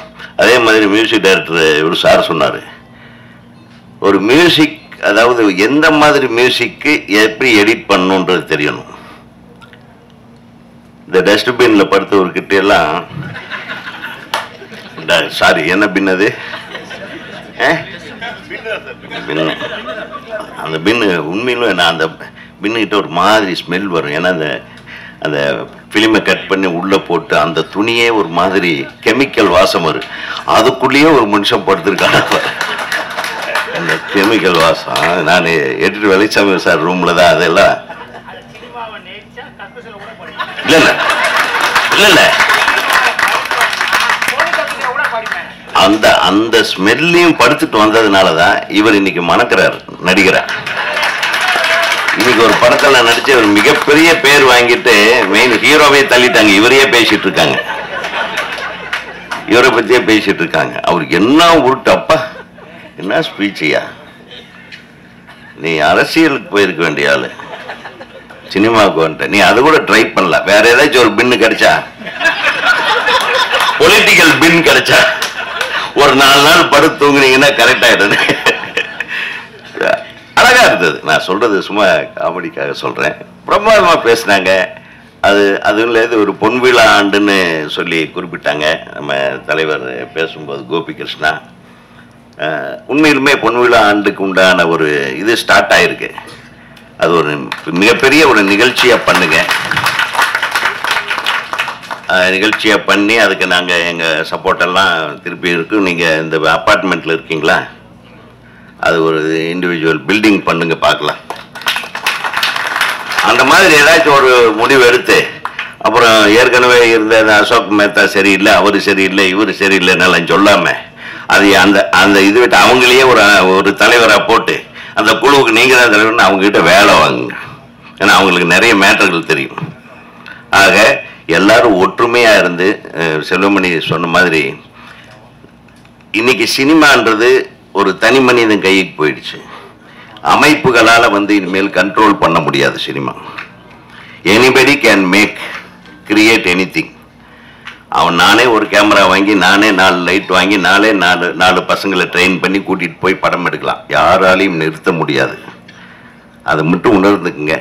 ஸோ நமக்கு தெரிஞ்ச தொழிலை அப்டேட் பண்ணிக்கங்க. செல்வமணி சார் சொன்ன மாதிரி இன்னைக்கு அதில் அழகான விஷயம் சொன்னாங்க. இவங்க ஒரு இன்ஸ்டியூட் ஆரம்பிக்கணும்னா இன்ஸ்டியூட் தேவையில்லை, நீங்களே ஒரு ஒர்க் ஷாப் பண்ணுங்க. அப்டேட்டட் டெக்னாலஜிஸ் என்ன அதை தெரிஞ்சவங்க அந்த உங்கள் குழுவிலேயே இருப்பாங்க, உங்கள் குழுவிலேயே இருப்பாங்க. நல்ல டெக்னீஷியன்ஸை வச்சு, ஒரு கேமராமேனையும் கூட வச்சுக்கிட்டு, ஒரு டைரக்டரை கூட வச்சுட்டு, இது எதுக்கு கூட வச்சுக்கிட்டேன்னா தெரியாத டைரக்டர் தெரிஞ்சுக்கிடுவாங்கல்ல, அதுக்காக தான். ஆக நீங்களே ஒரு வீக்லி ஒன்ஸ் அல்லது மந்த்லி ஒன்ஸ் ஒரு 2 days ஒரு ஒர்க் ஷாப் மாதிரி வச்சு, what is new in editing அந்த மாதிரி நம்ம கற்றுக்கலாம். நிறைய புக்ஸ் வருது, நிறைய ஃபாரின் இப்போ தான் எல்லாம் நெட்லேயே வருது, எல்லாமே தெரிஞ்சுக்குங்க. டெஃபினட்டாக எனக்கு நான் எடிட்டராக ஒர்க் பண்ணது முதல்ல என்னுடைய படத்தை ஒர்க் பண்ணது ஜி ஜெயச்சந்திரன். அவர் இல்லை இன்னைக்கு. அவருடைய அப்பா கோவிந்தசாமி சார், அவர் ஒரு ஃபைனல் மார்க்கிங்க்கு வருவார், நெகட்டிவ் கட்டிங்க்கு. அதெல்லாம் நினச்சி பார்க்குறேன். எனக்கும் செல்வமணி சாருக்கெல்லாம் அவர் தான் எடிட்டரு. அதுக்கப்புறம் அனில் மல்நாட், அதுக்கப்புறம் பிஎஸ் நாகராஜன் ஒரு தம்பியை சின்ன கவுண்டர் படத்தில் இன்ட்ரடியூஸ் பண்ணேன். பெரும்பாலும் அதில் ஒர்க் பண்ணது சுபாஷ் தான். சுபாஷ் நைட்டெல்லாம் தூங்கவே மாட்டான். அவன் எப்போ பார்த்தாலும் சிரிச்சுட்டே இருப்பான், நைட்லேயும் சரி பகல்லையும் சரி. அப்புறம் கொஞ்ச நாள் கழிச்சு அந்த கண்ணு மூடாமையே போச்சு. அதுக்கு ட்ரீட்மெண்ட்டில் இருந்தான். ஏண்டாண்ணே தூக்கம் கெட்டு அப்படியே கண்ணு மூடவே மாட்டேங்குது சார்ண்ணா. உண்மையா அந்த மாதிரிலாம் சின்சியராக ஒர்க் பண்ணவங்க பசங்க. நம்ம அப்புறம் அவரை என் கூட ஒரு படம் எடிட்டராக அவரை நான் அறிமுகப்படுத்தியிருக்கேன். ஸோ நானே கொஞ்சம் எடிட்டிங்கில் ரொம்ப இன்ட்ரெஸ்ட் தான். என்னுடைய பாட்டு ஒன்று சொல்கிறேன். முத்துமணி மாலையில் உன்னை தொட்டு தொட்டு தாளாட்டன்னு சொல்லிட்டு ஒரு சைலண்ட் பீஸ் வரும். அதுக்கு ஒரு 4 ஷாட்டு ரித்தமில் கட் பண்ணி போட்டிருந்தோம்.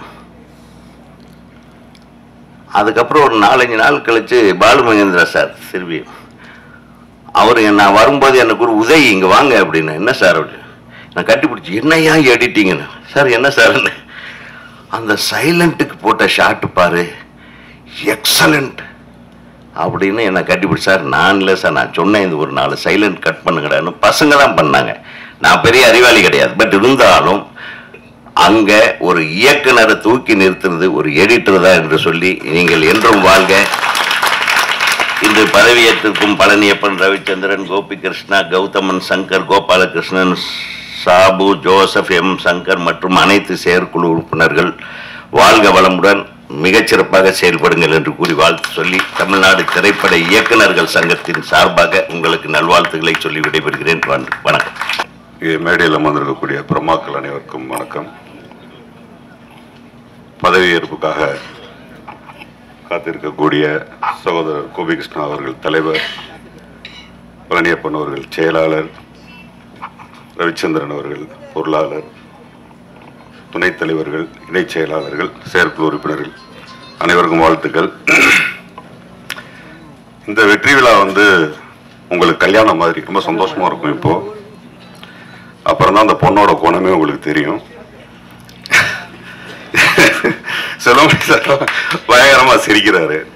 சார் உங்களுக்கு கோயில் கட்டி கும்பிடணும் சார், உங்களுக்கு கோயில் கட்டி கும்பிடணும். ஏன்னா உங்க யூனியன் பிரச்சனை இல்லாம எங்க யூனியன் பிரச்சனையை சால்வ் பண்ணிட்டு இருக்கீங்க. உங்களுக்கு கோயில் கட்டி கும்பிடணும். எங்களால எங்க யூனியனையும் சமாளிக்க முடியல. எல்லாரும் எடிட்டர்ஸ் பத்தி சொல்லிட்டு இருக்காங்க. அதை நான் கடைசியா சொல்றேன். நான் கத்துக்குட்டி 2 படம் தான் பண்ணியிருக்கேன். இதை முதல்ல சொல்லிடுறேன். நிறைய யூனியன் பத்தி தான் சொல்லணும்னு ஆசைப்படுறேன். ரங்கநாதன் சார் இருக்காரு. 2 வருஷமா பயங்கர மன உளைச்சல்ல இருக்கோம் நாங்க 2 பேரும். இதே யூனியன் தான். யூனியன்ல நல்லது செய்யறதுல தான் நிறைய பிரச்சனை இருக்கு. கெட்டது செய்யறதுல எந்த பிரச்சனையுமே இல்லை. அவங்க எல்லாம் நல்லா இருக்காங்க, நிறைய இன்டர்வியூஸ் எல்லாம் கொடுத்துட்டு சந்தோஷமா இருக்காங்க. ஆனா நல்லது செய்யறவங்களுக்கு பெரிய பிரச்சனையா இருக்கு. இதை டக்குன்னு செல்வமணி சாரால டக்குன்னு புரிஞ்சுக்க முடியும், அமீர் சாரால டக்குன்னு புரிஞ்சுக்க முடியும். உங்களுக்கும் அந்த தலைவலி கொஞ்ச நாள் இருந்தது. ரங்கநாதன் சாருக்கு புரியும். இந்த யூனியன்ல இருந்த அத்தனை பேருக்குமே அது புரியும். கோபி சார் மற்றும் இங்க ஜெயிச்சிருக்க எல்லா டீமுக்கும் நான் ஏதோ பயமுறுத்துறேன்னு நினைக்க வேண்டாம். விஷயம் என்னன்னா, நான் ஒரு யூனியனுடைய செக்ரட்டரி, சின்னத்திரை நடிகர் சங்கத்தினுடைய செக்ரட்டரி. எங்களுடைய சங்கம் சார்பாக வாழ்த்துக்களை தெரிவிச்சுக்கிறேன். ஆனால் பிரச்சனைகளை நாங்கள் எப்படி ஃபேஸ் பண்றோம் அப்படிங்கிறது தான் இங்கே பிரச்சனையா இருக்கும். சமீபத்தில் எல்லாரும் கேள்விப்பட்டிருப்பீங்க, பிரஸ்ல எல்லாருக்கும் தெரியும், என்னுடைய சகோதரர் சகோதரி ஒரே நாள்ல இறந்து போயிட்டாங்க இல்லையா. அந்த நாள் ஒரு 3-4 மாசம் அது என்ன பண்றதுன்னே தெரியல, எதுவுமே புரியல. அது இதை எப்படி சரி பண்ணி கொண்டு போறதுன்னு தெரியல, குடும்பத்தை எப்படி சரி பண்ணி கொண்டு போகணும்னு தெரியல. அந்த 4 மாசம் நடிக்கிற டேட்ஸ் என்ன பண்றதுன்னு தெரியல. யாரை பார்த்தாலும் பிடிக்கல, உலகமே பிடிக்கல. அப்படி ஒரு கண்டிஷன். பொதுக்குழு வந்துருச்சு. பொதுக்குழுல கேள்வி கேட்கிறாங்க எல்லாரும், 4 மாசம் எங்க போனீங்க, 4 மாசம் எங்க போனீங்க, நீங்க தகுதியே கிடையாது, நீங்க செக்ரட்டரியே கிடையாது அப்படின்னாங்க. சோ இதுதான் இங்க பிரச்சனை. என்ன பயமுறுத்துறேன்னு நினைக்காதீங்க, நகூர் ஃபேஸ் பண்ண போறீங்க இதெல்லாம். ஆனா அதையும் மீறி யாரு பேசுறதையும் கேட்காம நீங்க உழைக்க போறீங்கல்ல, இதுதான் கடைசியா நிற்கும். இந்த தலைவருக்கும் சரி, செக்ரட்டரிக்கும் சரி, இந்த மாதிரியான நிறைய பிரச்சனைகளை நீங்க ஃபேஸ் பண்ண போறீங்க. உங்க மேல நிறைய தூற்றுவார்கள், நிறைய உங்களை பயங்கரமா அவமானப்படுத்துவார்கள். இன்னும் சொல்ல போனா இப்ப சமீபத்தில் யூடியூப்ல நான் பயங்கர ஃபேமஸ். என்னை பத்தி பேசிட்டே இருக்காங்க முன்னாள் தலைவர்கள்லாம். என்ன பத்தி பேசுறதுக்கு என்ன இருக்கு, நாங்க வேலை செஞ்சுட்டு இருக்கோம். கீழே 2000 பேர் இருக்காங்க, ஒருத்தவங்க 2 பேர் கிடையாது. அவ்வளவு ஓட்டு போட்டு ஜெயிக்க வச்சு, எதுக்கு ஜெயிக்க வச்சாங்க, நீங்க சரியில்லைன்றதுனால ஜெயிக்க வச்சாங்க, அதான உண்மை. இல்ல பெட்டரா பண்ணுவீங்கிறதுக்காக ஜெயிக்க வச்சிருப்பாங்க. யூனியன்ல இருக்க அத்தனை பேருக்கும் அது மட்டும்தான் நடந்திருக்கும். மற்றபடி பர்சனலா இதுல எதுவுமே கிடையாது. எல்லாருமே பிஸி. இப்போ ஆயுதம் சார்லாம் பயங்கர பிஸி. இப்ப ஆக்டர் என்ன பண்ணுவாரு? இப்போ தலைவர் நீங்க இல்லைன்னா எங்க இருந்தாலும் வேலை தானே செய்ய போறோம். ஆனா அந்த தூற்றுதல் உங்க மேல இருந்துகிட்டே இருக்கும். இது வரைக்கும் யாரும் சங்கத்தை பத்தி இது பேசியிருக்க மாட்டாங்கன்னு நினைக்கிறேன். எடிட்டர்ஸ் பத்தி தான் பேசியிருப்பாங்க. ஸோ இதை நான் உங்களுக்கு சொல்லணும்னு ஆசைப்பட்டேன். இந்த மாதிரியான என்ன தூற்றுதல்கள் இருந்தாலும், உங்க மேல எவ்வளவு பழிகள் சொன்னாலும், அது சொன்னாலும் இல்லை சொல்லுவாங்க, அத்தனையும் தூக்கி ஓரமா வச்சுட்டு உங்களை நம்பி ஓட்டு போட்ட உங்க எடிட்டர்ஸ் அத்தனை பேருக்கும் உண்மையா இருங்க, உழைங்க, நல்ல பேர் வாங்க அப்படின்ற வாழ்த்துக்களை தெரிவிச்சுக்கிறேன். நிறைய படங்கள் பண்ண ஜாம்பவான்கள் எடிட்டர்ஸ் பத்தி சொன்னாங்க. நான் 2-3 வார்த்தை. ஃபர்ஸ்ட் படம் வந்து பெரிய சிக்கல் எனக்கு. ஏன்னா நான் யார்ட்டும் ஒர்க் பண்ணல, என்னை காப்பாற்றி விட்டது எடிட்டர் தான். ப்ராமிஸ். அதே நேரத்தில் 2வது படம் ஒரு எடிட்டர்கிட்ட போனேன். தெரில, ஏதோ அவருக்கு படம் பிடிக்கலன்னு நினைக்கிறேன், கட் பண்ணல. அதையும் நான் சொல்லிடுறேன். அதுக்கப்புறம் அதே ஃபுட்டேஜ் எடுத்துட்டு இன்னொரு எடிட்டர்கிட்ட போனேன். அவர் சொன்னார், நான் படம் பார்த்துட்டு உங்களை ஒரு 2 நாள் கழிச்சு கூப்பிடுறேன், இல்லை சம்டைம்ஸ் எனக்கு படம் ரொம்ப பிடிச்சிருந்ததுன்னா 7 நாள் கழிச்சு ஃபோன் வரும் அப்படின்னாரு. நல்ல வேலை 7 நாள் கழிச்சு எனக்கு ஃபோன் வந்தது. படம் சூப்பராக இருக்கு அப்படின்னு சொல்லி சொன்னார். கட் பண்ணிட்டு ஃபுல்லாக படத்தை அவர் ஒரு மாதிரி ரெடி பண்ணிட்டு என்னை கூப்பிட்டாரு. நான் போய் பார்த்தேன், அது நான் எடுத்த படமாவே இல்லை, ரொம்ப அழகான படமா இருந்தது. அப்போதான் நான் நினைச்சேன், நிறைய நன்றி கடன் பட்டிருக்கேன் போல எடிட்டர்ஸுக்கு அப்படின்னு. இந்த மேடையில் எடிட்டர்ஸ்க்கு நான் வந்து தேங்க்ஸ் சொல்றேன். என்ன மாதிரி நிறைய கனவுகளோட உதவி இயக்குனராக நம்ம ஒர்க் பண்ணல, சும்மா ஜஸ்ட் ஒர்க் பண்ணதோட சரி, பார்த்ததோட சரி, நம்ம டைரக்டா நம்ம கருத்துக்களை வந்து சொல்லிடணும்னு ஆசைப்பட்டு டைரக்டர் ஆகிட்டோம். மற்றபடி டெக்னிக்கலா நம்ம சவுண்டு கிடையாது, நமக்கு தெரியாது. ஆக்சுவலாக ஒத்துக்கணும், அந்த டெக்னிக்கலா எனக்கு தெரியாது அப்படிங்கிறத என் எடிட்டர் சொல்லவே இல்லை. இல்லை, நீங்க உணர்வு ரீதியா நல்ல டைரக்டர், டெக்னிக்கலா நீங்க சவுண்டா இல்லையான்னு எனக்கு தெரியாது, நீங்க 2 படம் பண்ண கத்துப்பீங்க, பட் உணர்வு ரீதியா நீங்க ரொம்ப நல்ல டைரக்டர், பயங்கரமா ஒர்க் அவுட் ஆயிருக்கு படம்னு சொல்லி அந்த படத்தை தேத்தி கொண்டு வந்தது இப்ப சமீபத்து சார் படத்தோட எடிட்டர். அவருக்கு இந்த நேரத்தில் நான் நன்றியை தெரிவிச்சுக்கிறேன். உங்க எல்லாருக்கும் வாழ்த்துக்களை தெரிவிச்சுக்கிறேன். Thank you very much. அனைவருக்கும் மாலை வணக்கம். மேடையில் அமர்ந்திருக்கும் அத்தனை பெரியவர்களுக்கும், செல்வமணி சார், உதயகுமார் சார், அமீர் அவர்கள், இனியா நண்பர்கள், புலி,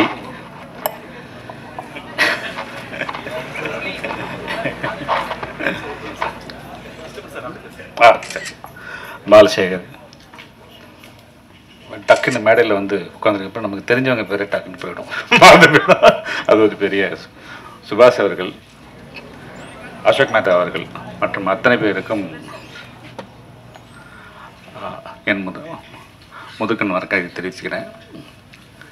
இந்த விழாவுக்கு வந்ததுக்கு மிக முக்கியமான காரணம், இன்றைக்கு தலைவராக தேர்ந்தெடுக்கப்பட்டிருக்க கோபி வந்து எனக்கு வந்து அசிஸ்டண்ட் எடிட்டராக இருக்கும்போது எனக்கு பழக்கம்.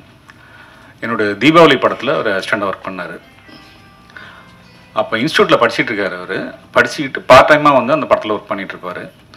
அவருக்கு வந்து இந்த போகாதே சாங் ரொம்ப பிடிச்சி போயிடுச்சு. அது விட்டனா பாருன்னு சொல்லி அந்த பாட்டு இன்றைக்கும் வந்துச்சுன்னா எனக்கு கோபியோட ஞாபகம் தான் வரும். ஸோ அதில் வந்து அவர் ரொம்ப முழுமையாக ரொம்ப அற்புதமாக பண்ணி கொடுத்தாரு. எடிட்டரோட அனுமதி தான் பண்ணார் அவர், ரொம்ப நல்லா வந்தது. அதுக்கப்புறம் பாலாஜி சக்திவேல் அறிமுகப்படுத்தினார் அவரை. அப்புறம் எனக்கு மனம்பத்தி பறவையில் வந்து நான் திரும்ப கோபியை கூப்பிட்டேன். நான் வேறு ஜோனல் போகிறேன், ஒரு காமெடி. கோபியும் வந்து அப்போ புதுசு ஒரு படம் தான் பண்ணியிருக்காரு, வழக்கு இன்னும் ஏதோ ஒன்று பண்ணியிருக்கிறாரு. அப்போ நான் வேறு ஜோனல் போகும்போது இது எப்படா இது காமெடி ஒர்க் அவுட் ஆகிருக்குமா அப்படின்னு சொல்லி ஒரு டவுட்டில் போவேன். அந்த இன்ஸ்டியூட்லேருந்து நிறைய பொம்பளை பிள்ளைங்க, அப்புறம் இவனோட ஃப்ரெண்ட்ஸ் எல்லாமே வந்து அந்த உட்காந்துக்கிட்டு விழுந்து சிரிச்சுக்கிட்டே இருப்பாங்க பார்த்துட்டு. ஸோ அப்போ எனக்கு அங்கே ஒரு கான்ஃபிடென்ட் வந்தது, ஸோ இந்த படம் ஹிட் ஆகிடும் அப்படிங்கிறது. ஸோ ஒரு ரசிகனாக அந்த படத்தை, அது வந்து ஒரு எடிட்டராக அங்கே உட்காந்து பண்ண மாட்டார் கோபி. ஸோ ஒரு ரசிகனாக உட்காந்து பண்ணுவார். அதுக்கப்புறம் வந்து தேசிங்கராஜா பண்ணும்போது இன்னும் மெச்சூர் ஆகிட்டார். நான் நாளைக்கு வாரம் கட்டிங்க அப்படின்னா நைட்டே முடிச்சு வச்சுருவார், காலையில் போனால் எனக்கு போட்டு காமிப்பார். ஸோ அது உச்சத்துக்கு போச்சு. இப்போ யுத்த சத்தம்ங்கிற ஒரு படம் வந்து பண்ணார். நான் சில விஷயம் பார்த்து மிரண்டு போயிட்டேன். அந்த படத்தோட அவுட்புட் பார்த்து இது வந்து ஏன்னா ஒரு ஒரு எடிட்டரோட பெஸ்ட்டு அப்படிங்கிறது வந்து அந்த படத்தில் இருக்கும். ஏன்னா அவ்வளோ அழகாக அதை பண்ணியிருந்தாரு. பார்த்துட்டு இந்த படம் வந்து மிகப்பெரிய ஹிட்டரா அப்படின்னு சொல்லிட்டு தான் வந்தேன். அந்த படம் காமெடி படம் எடிட் பண்ணுறது ரொம்ப கஷ்டம். அது வந்து ஒரு டைரக்டரோட ஒரு இது இல்லாமல் பண்ண முடியாது. ஏன்னா அது என்ன வரும்னு டைரக்டருக்கே தெரியாது. ஸோ அது காமெடியன்ஸோட கையில் தான் இருக்கும் அந்த விஷயங்கள் எப்பொழுதுமே. அந்த வகையில் ஒரு மிகச்சிறந்த எடிட்டரு. என்ன பல பரிணாமங்கள் உருவாக்கிட்டே இருப்பார் கோபி. திடீர்னு பார்த்தா தயாரிப்பாளர் விடுவார், அப்புறம் டைரக்ஷன் பண்ண போகிறேன் அப்படிம்பாரு. ஸோ இது ஏதோ ஒழுங்காக இப்போ வந்து, ஆனால் வெரி குட் எடிட்டர். இவர் எப்படி தயாரிப்பாளராக பண்ணார் அப்படிங்கிறது விட ஒரு எப்படி டைரக்ஷன் பண்ணுவார்லாம் எனக்கு தெரியாது. பட் நல்ல எடிட்டர், ஒரு அற்புதமான எடிட்டர். ஒரு சரியான இடத்துல போய் ஒரு தலைவராக தேர்ந்தெடுக்கப்பட்டிருக்கிறாரு. ஒரு இப்போ நான் சொன்னோம்னா சொல்லலாம், குருவி தலையில் பணங்காய வச்ச மாதிரி தான் வச்சுருக்காங்க கோபி. ரொம்ப கேர்ஃபுல்லாக இருக்கணும். ஏன்னா உனக்கு முன்னாடி இருந்தவங்களாம் மிக அற்புதமான மனிதர்கள் இந்த போஸ்டிங்கில் இருந்துட்டு போயிருக்கிறாங்க. ஸோ இந்த போஸ்டிங்கை ரொம்ப கேர்ஃபுல்லாக ஹேண்டில் பண்ணு. சீனியர்ஸ்ட்டு அட்வைஸ் கேட்டுக்குங்க. அப்போ தான் வந்து உங்களால் அற்புதமாக அடுத்த கட்டத்துக்கு உங்களால் கொண்டுட்டு போக முடியும். இந்த எடிட்டிங் அப்படின்னு பார்க்கும்போது எனக்கு வந்து 2 பேர் எடிட்டர் இருப்பாங்க. ஒரு படத்துக்கும் எனக்கு தெரிஞ்சு வந்து ஒரு டைரக்டருக்கு எடிட்டிங் தெரிஞ்சிருக்கணும், ஒரு எடிட்டர் தேவை. அப்புறம் ஒரு ஸ்க்ரீன் பிளே ரைட்டர் வந்து ஒரு மிக முக்கியமான எடிட்டர் இருப்பார் ஒரு படத்துக்கு. ஏன்னா அவர் ப்ராப்பராக இருந்தாருன்னா எடிட்டரோட வேலை ஒரு 90% கம்மியாகி போயிடும். ஸ்க்ரீன் பிளே ரைட்டர் ரொம்ப தெளிவாக இருக்கணும். ஸோ அப்போ தான் அந்த எடிட்டரோட ஒர்க் வந்து ரொம்ப ப்ராப்பராக இருக்கும்.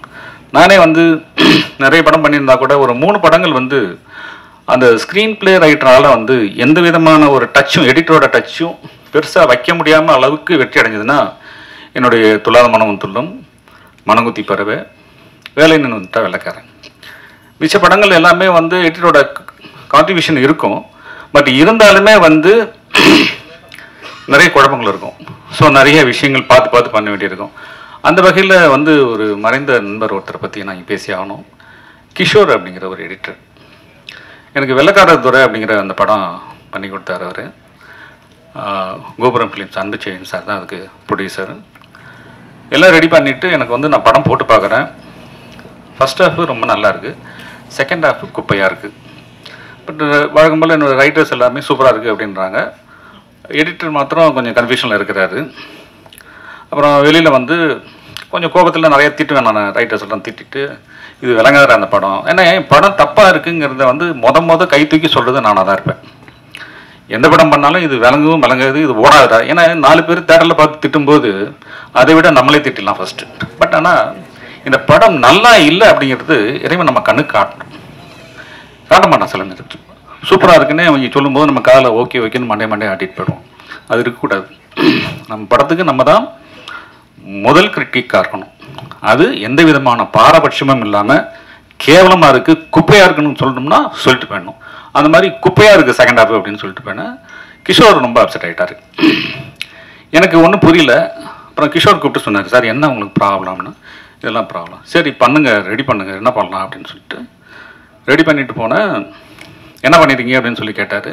இப்போ வழக்கம் போல் வந்து ஒரு ப்ளே பண்ணியிருப்போம். ஒரு டென்ஷனில் படம் சரியில்லை அப்படின்னா என்ன பண்ணுவோம் அப்படின்னா டபால் டிபின் மாற்றி ஒரு ஆக்ஷனை போட்டு அதை போட்டு நமக்கு எளிமையாக வரக்கூடியது ஆக்ஷன் அது இது அந்த இதை போட்டு பண்ணி ஒரு செகண்ட் ஹாஃபை முடிச்சு இப்படி வந்தால் இது போதும், இந்த போதுமானது இருந்தால் போதும், இந்த செகண்ட் ஹாஃப் தப்பிச்சிடும், இப்படி பண்ணிடலாம் கிஷோர் அப்படின்னா. 2 நிமிஷம் யோசிச்சார். அப்புறம் தனியாக என்னை கூட்டிகிட்டு வந்தார். சார் நீங்கள் வாங்க, இது 3வது படம் காமெடியில் பண்ணுறது நான். சார் நீங்கள் பண்ணியிருக்க படங்கள் எல்லாமே நான் பார்த்தேன். எதை நோக்கி போகும், என்ன ஆகும், எப்படி முடியும் அப்படின்னு தெரியாது. ரொம்ப அழகாக ஒரு காமெடியை ரொம்ப எளிமையாக சொல்லிடுறீங்க. இப்போ திடீர்னு இதுக்கு வில்லன் வர்றான், நம்பியார் வர்ற மாதிரி கத்தி சண்டை இதெல்லாம் போட்டு ஒரு செகண்ட் ஹாஃப் பண்ணியிருக்கீங்க. நீங்கள் பதஷ்டம் ஆகிட்டீங்க சார். நீங்கள் அமைதியாக இருங்க, கூலாக இருங்க, உங்களுக்கு என்ன தேவைங்கிறத உட்காந்து யோசிங்க, உங்களால் இந்த படத்தை மிகச்சிறப்பாக செகண்ட் ஹாஃப் பண்ண முடியும் அப்படின்னு. அந்த வார்த்தை எனக்கு ரொம்ப பிடிச்சிருந்தது. ஒரு 2 நாள் கழித்து திரும்ப எடிட்டிங் ரூம் போனேன். வாங்க, அவர் தான் கூப்பிட்டுருந்தார், கிஷோர் கூப்பிட்டுருந்தார். கூப்பிட்டுட்டு சார் இப்போ உங்களுக்கு இந்த படம் பிடிக்கலன்ட்டீங்க சார், எது பிடிக்கலன்னு சொல்லுங்கள் சார் அப்படின்னு சொன்னார். நான் பிடிக்காத விஷயங்களெல்லாம் சொன்னேன், தூக்கி வெளியில் வச்சிட்டார். இப்போ 2:10 இருந்த படம் 1 மணி நேரத்துக்கு வந்துடுச்சு படம். இன்னும் 1 மணி நேரம் நான் ஷூட் பண்ணணும். இப்போ உங்களுக்கு பிடிக்கலையா சார், இப்போ பண்ணுங்க சார் அப்படின்னாரு. ஸோ அதுக்கப்புறம் பண்ணேன். அது நான் கொஞ்சம் எக்ஸ்பெக்டேஷன் ஜாஸ்தியாச்சு. அந்த தயாரிப்பில் நல்ல விஷயமா எனக்கு உதவி செஞ்சார். அந்த படம் மிகப்பெரிய வெற்றி. ஸோ அந்த வகையில் இந்த கிஷோர் அப்படிங்கிறது வந்து என்னால் மறக்க முடியாத ஒரு எடிட்டர். இன்னைக்கு அவர் இல்லை. நிறைய விஷயங்கள் நமக்கு வந்து ஒருத்தரும் வாழ்வியலில் நமக்கு ஒருத்தரும் ஒரு விஷயத்தை நமக்கு சொல்லி கொடுத்துட்டே போயிட்டே இருப்பாங்க. ஸோ அந்த வகையில் எனக்கு அது ரொம்ப எனக்கு ஒரு பெரிய ஒரு எடிட்டிங் சைடு வந்து ஒரு பெரிய ஒரு ஐ ஓப்பன் ஆன மாதிரி இருந்தது எனக்கு. அதுக்கப்புறம் எனக்கு எந்த பிரச்சனை வந்தாலும் நான் வந்து இப்போ கொஞ்சம் ஒரு 25% கற்றுக்கிட்டு இப்போ ஓரளவுக்கு எனக்கு வந்து ஒரு கான்ஃபிடென்ட்டாக எடிட்டிங் பண்ண முடியும். இந்த படத்துலையும் பிரச்சனை வந்தது, இப்போ திரும்ப அதை ரெடி பண்ணி இப்போ திரும்ப கரெக்ட் பண்ணி வச்சுருக்கிறேன். ஸோ வெற்றிமாறன்லாம் சொல்கிற மாதிரி ஸோ எடிட்டிங் அப்படிங்கிறது வந்து ஒரு எடிட்டரோட கையில் தான் நம்ம வந்து கடைசியாக போய் நிற்கிறோம். ஸோ அவங்க வந்து நமக்கு வந்து எந்த அளவுக்கு கான்ட்ரிபியூட் பண்ணுறாங்களோ அந்த அளவுக்கு அந்த படம் வெற்றி அடையும் அப்படிங்கிறதுல எந்த விதமான டவுட்டும் கிடையாது. வாழ்த்துக்கள், வெற்றி பாட்ட அத்தனை பேருக்கும் வாழ்த்துக்கள், நன்றி. அரங்கத்தில் இருக்கும் அனைவருக்கும் இறைவன் புறத்திலிருந்து சாந்தியும் சமானம் உண்டாகட்டும். ரொம்ப நேரம் எடுத்துக்கல, சீக்கிரம் முடிச்சிடறேன். நான் மணி இப்போ 9:10 ஆயிடுச்சு. ஒரு குடும்ப விழா போல் நடந்துக்கிட்டு இருக்கக்கூடிய இந்த புதிய நிர்வாகிகளுடைய பதவியேற்பு அல்லது பொன்விழா இந்த நிகழ்ச்சியில் மிக கலகலப்பாக இருந்தது. ஒரு இசை வெளியீட்டு விழா கூட இந்த அளவுக்கு என்டர்டெய்னிங்காக இருந்திருக்காது. அந்த அளவுக்கு மேடையில் பேசி அத்தனை பேரும் சுவாரஸ்யமாக பேசிட்டு உட்காந்துருக்காங்க. இது ஒரு சங்க விழாவாக இருந்தாலும் எதற்காக எடிட்டிங் பற்றி பேசிக்கிட்டே இருக்காங்க அப்படின்னா, எனக்கு தெரிஞ்சு இதற்கு முன்னால் அப்படி ஒரு வாய்ப்பு மேடையில் அமையவும் இல்லை, இனிமேலும் அமையுமான்னு தெரியலை. அதனால் ஒவ்வொரு இயக்குநர்களும் தங்களோட எடிட்டரோட தனக்கு நடந்த நிகழ்வுகளை சொல்லிக்கிட்டே இருக்காங்க. ஒரு இயக்குனருக்கு நிறைய எல்லாரும் சொன்னது தான். அது என்ன சொல்கிறாங்க, எல்லாருமே வந்து ஒரு இயக்குனருக்கு எடிட்டிங் சென்ஸ் வேணும் அப்படின்றது அது மறுக்க முடியாத உண்மை தான். எடிட்டிங் சென்ஸ் மட்டும் இல்லை, எல்லா சென்ஸும் வேணும். மியூசிக் சென்ஸ் வேணும், ஃபோட்டோகிராஃபி சென்ஸ் வேணும், எல்லாமே வேணும். ஒரு லொக்கேஷனை செலக்ட் பண்ணுறது வேணும், ஆக்ஷன் சீக்வன்ஸ் எப்படி எடுக்கணுன்றது எல்லா சென்ஸும் வேணும். ஆனால் ஒரு எடிட்டருக்கு, ஒரு டைரக்டருக்கான சென்ஸ் ரொம்ப முக்கியம். அதுதான் ரொம்ப முக்கியமானது. இவங்களுக்கு எல்லா சென்ஸும் வேணும். ஆனால் ஒரு டைரக்டரோட பார்வையில் ஒரு எடிட்டர் இருந்தால் தான் ஒரு சிறந்த படம் உருவாக முடியும். ஒரு திரைப்படத்தை ஒரு இயக்குனர் என்ன கற்பனையில் எவ்வளோ செலவு பண்ணி சிறந்த படத்தை எடுக்கிறேன்னு காலரை தூக்கி விட்டுக்கிட்டு ஷூட்டிங் ஸ்பாட்டில் இருந்துட்டு ஒரு படத்தை எடுத்துகிட்டு வந்தாலும் அந்த படம் தேருமா தேராதான்னு முதல்ல கண்டுபிடிக்கிறது எடிட்டர் தான். எடிட்டிங் ரூம் போனோடனே அவர் தெரிஞ்சிடும். ஆனால் பல எடிட்டர்கள் அதை சொல்கிறதில்ல. அதுதான் பிரச்சனை. அதை டைரக்டருக்கு சொல்லிட்டாங்கன்னா அங்கேயே அதை சரி செஞ்சிட முடியும். இப்போது எழில் சொன்னது போல் பல எடிட்டர்கள் நமக்கு எதுக்கு, இங்கே முடிச்சிட்டோமாக்கா அடுத்த மீட்ரு இன்னொரு இடத்துல இருக்குது, அங்கே போகலாம், அதை பார்க்கலாம். இது சொன்னால் வேற இவன் நம்ம அடுத்த எடிட்டர் வேறு மாற்றிடுவான், இது எதுக்கு சொல்லணும்? ஏன்னா என்னோடய எடிட்டரோடலாம் நான் போராடுவேன். முன்னாடி உட்காந்துருப்பேன். அகமது தான் இப்போ எனக்கு கடைசியாக 4 படம் பண்ணிக்கிட்டேன். ஐயோ ஏதாவது வாயை திறந்து பேசியா நல்லா இவ்வளோ தான் உண்மையிலே சொல்கிறேன். நான் மானிட்டருக்கு பக்கத்தில் வேறு உட்காந்துருப்பேன். பின்ன உனக்கு அது பிடிச்சிருக்கா ஏதாவது சொல்லியா? நல்லா தான் சார் இருக்குது அப்படின்னு. நல்லா இருக்குன்னு சொல்லியா? நல்லா தான் இருக்குன்ற அப்படின்னா இருக்குது சார், நான் பார்த்துட்டு சொல்கிறேனேம்மா. இவ்வளோ நேரம் நீ தானே பார்த்த இதை அப்படின்னா முழுசாக பார்த்துட்டு சொல்கிறேன் சார். முழுசாக பார்த்துட்டு ஆடியன்ஸ் தான் சொல்லணும், நீ முதல்லையே சொல்லணும் அப்படின்னு. உண்மையிலே ஒரு ஒரு இயக்குனர் வந்து தன்னுடைய காதலியை பார்ப்பது, தனி அறையில் உட்காந்து காதலி கூட எவ்வளோ சந்தோஷமாக இருக்க முடியுமோ அந்த சந்தோஷம் எடிட்டிங் ரூமில் தான் கிடைக்கும் ஒரு டைரக்டர். நான் அதை உணர்ந்திருக்கேன். இப்போ நான் என்னோட ஃப்ரெண்டு டைரக்டர்ஸு, இன்னும் அசிஸ்டன்ட் டைரக்டர்ஸ் எல்லாருக்குமே ஒரு பெரிய விவாதம் நடக்கும். ஒரு பவுண்டட் ஸ்கிரிப்ட் இருந்தால் நல்ல படத்தை எடுத்துடலாம், ஒரு நல்ல கதை இருந்தால் நல்ல படத்தை எடுத்துடலாம் அப்படின்லாம் சொல்லுவாங்க. ஆனால் ஒரு படம் உருவாவது எடிட்டிங் ரூமில் தான்னு நான் நம்புகிறேன். என் படங்கள் அப்படி தான் உருவாக்குறேன் நான். ஒரு பவுண்டட் ஸ்கிரிப்ட் இருந்தால் மட்டும் நல்ல படம் உருவாயிடாது. ஒரு எடிட்டிங் ரூமில் தான் ஒரு நல்ல படம் உருவாகுது. 13 வெர்ஷன் பண்ணேன் நான் பருத்தி வீரன். 13 வெர்ஷன் பண்ணி ஒரு வெர்ஷனை ஃபைனல் பண்ணேன். அப்போ ஒரு எடிட்டரோட உழைப்பு கூடவே இருந்து பண்ணுற அந்த உழைப்பு இருக்கு இல்லையா. பல நேரங்கள் அதாவது ஷூட்டிங் ஸ்பாட்டில் அசிஸ்டன்ட் டைரக்டர் திட்டு வாங்குவாங்க. ஷூட்டிங் முடிஞ்சதுக்கப்புறம் அதிக சண்டை வர்றது எடிட்டரோட தான். அப்படி தான் நடக்கும். ஆனால் அதை தாண்டி படத்துக்கு தான் உண்மையாக இருக்கணும். நீங்கள் டைரக்டருக்கு உண்மையாக இருக்கிறதோ அது தேவையில்லை. அந்த படத்துக்கு எடுத்துகிட்டு வந்த படத்துக்கு உண்மையாக இருக்கணுன்றது தான் என்னுடைய கருத்து. அதே மாதிரி சில எனக்கு தெரிஞ்சு ஒரு படம், அந்த படம் ஒரு புதுமுகத்தை வச்சு எடுத்தாங்க. அந்த படத்தை எடுத்துகிட்டு ஒரு 2 ஷெட்யூல் முடிச்சுட்டு வந்த உடனே எடிட்ரு படம் பார்த்துட்டு, அந்த எடிட்டர் இங்கே இருக்கார், இந்த அரங்கத்தில் இருக்கார். அவர் பார்த்துட்டு சொல்லிட்டாரு, சார் இது தேராது சார் இது அப்படின்ட்டு அவர் என்ன பண்ணிட்டாரு. ஆனால் அது தேர்ற படம் தான்.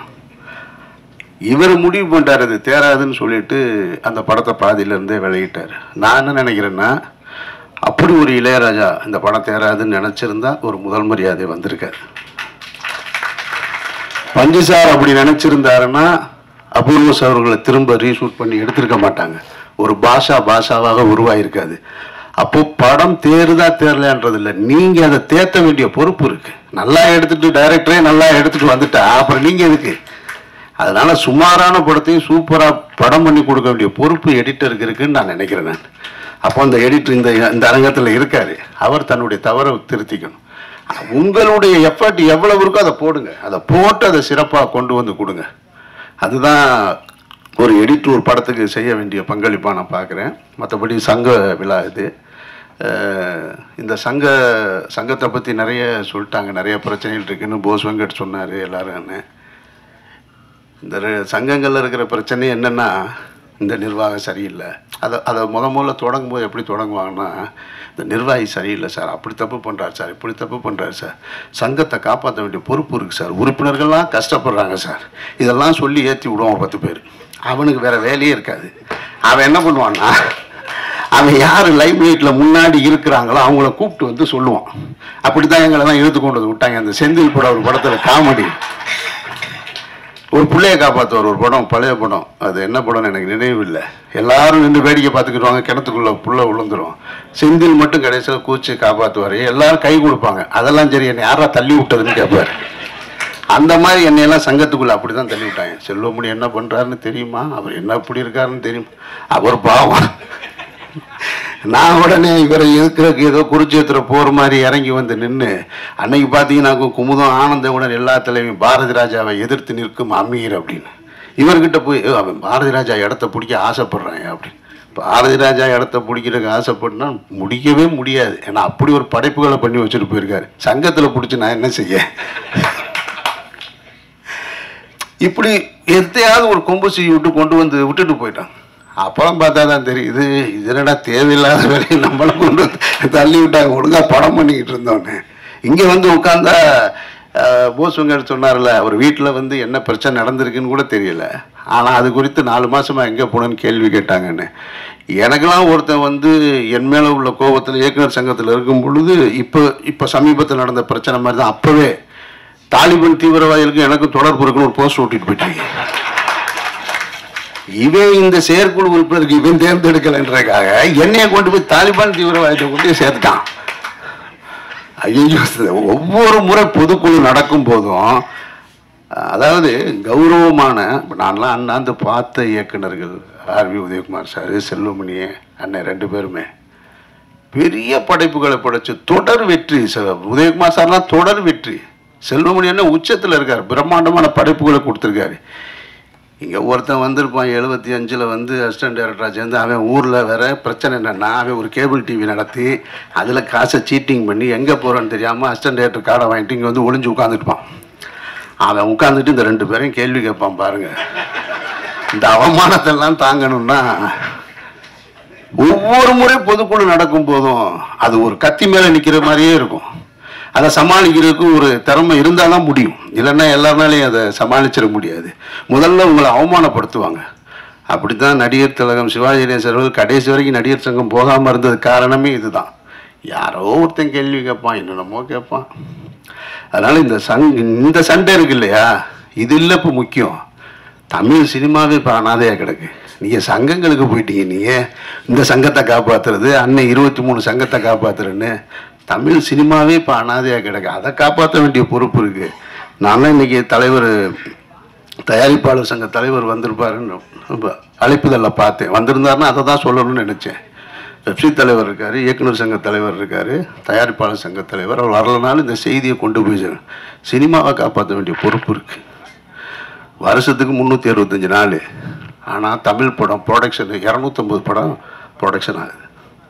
இந்த லாஜிக் எங்கேயாவது எடுப்படுதா பாருங்களேன். 1.5 நாளைக்கு ஒரு படம் ரிலீஸ் ஆகுது கணக்கில். எப்படி சார் படம் பார்ப்பாங்க?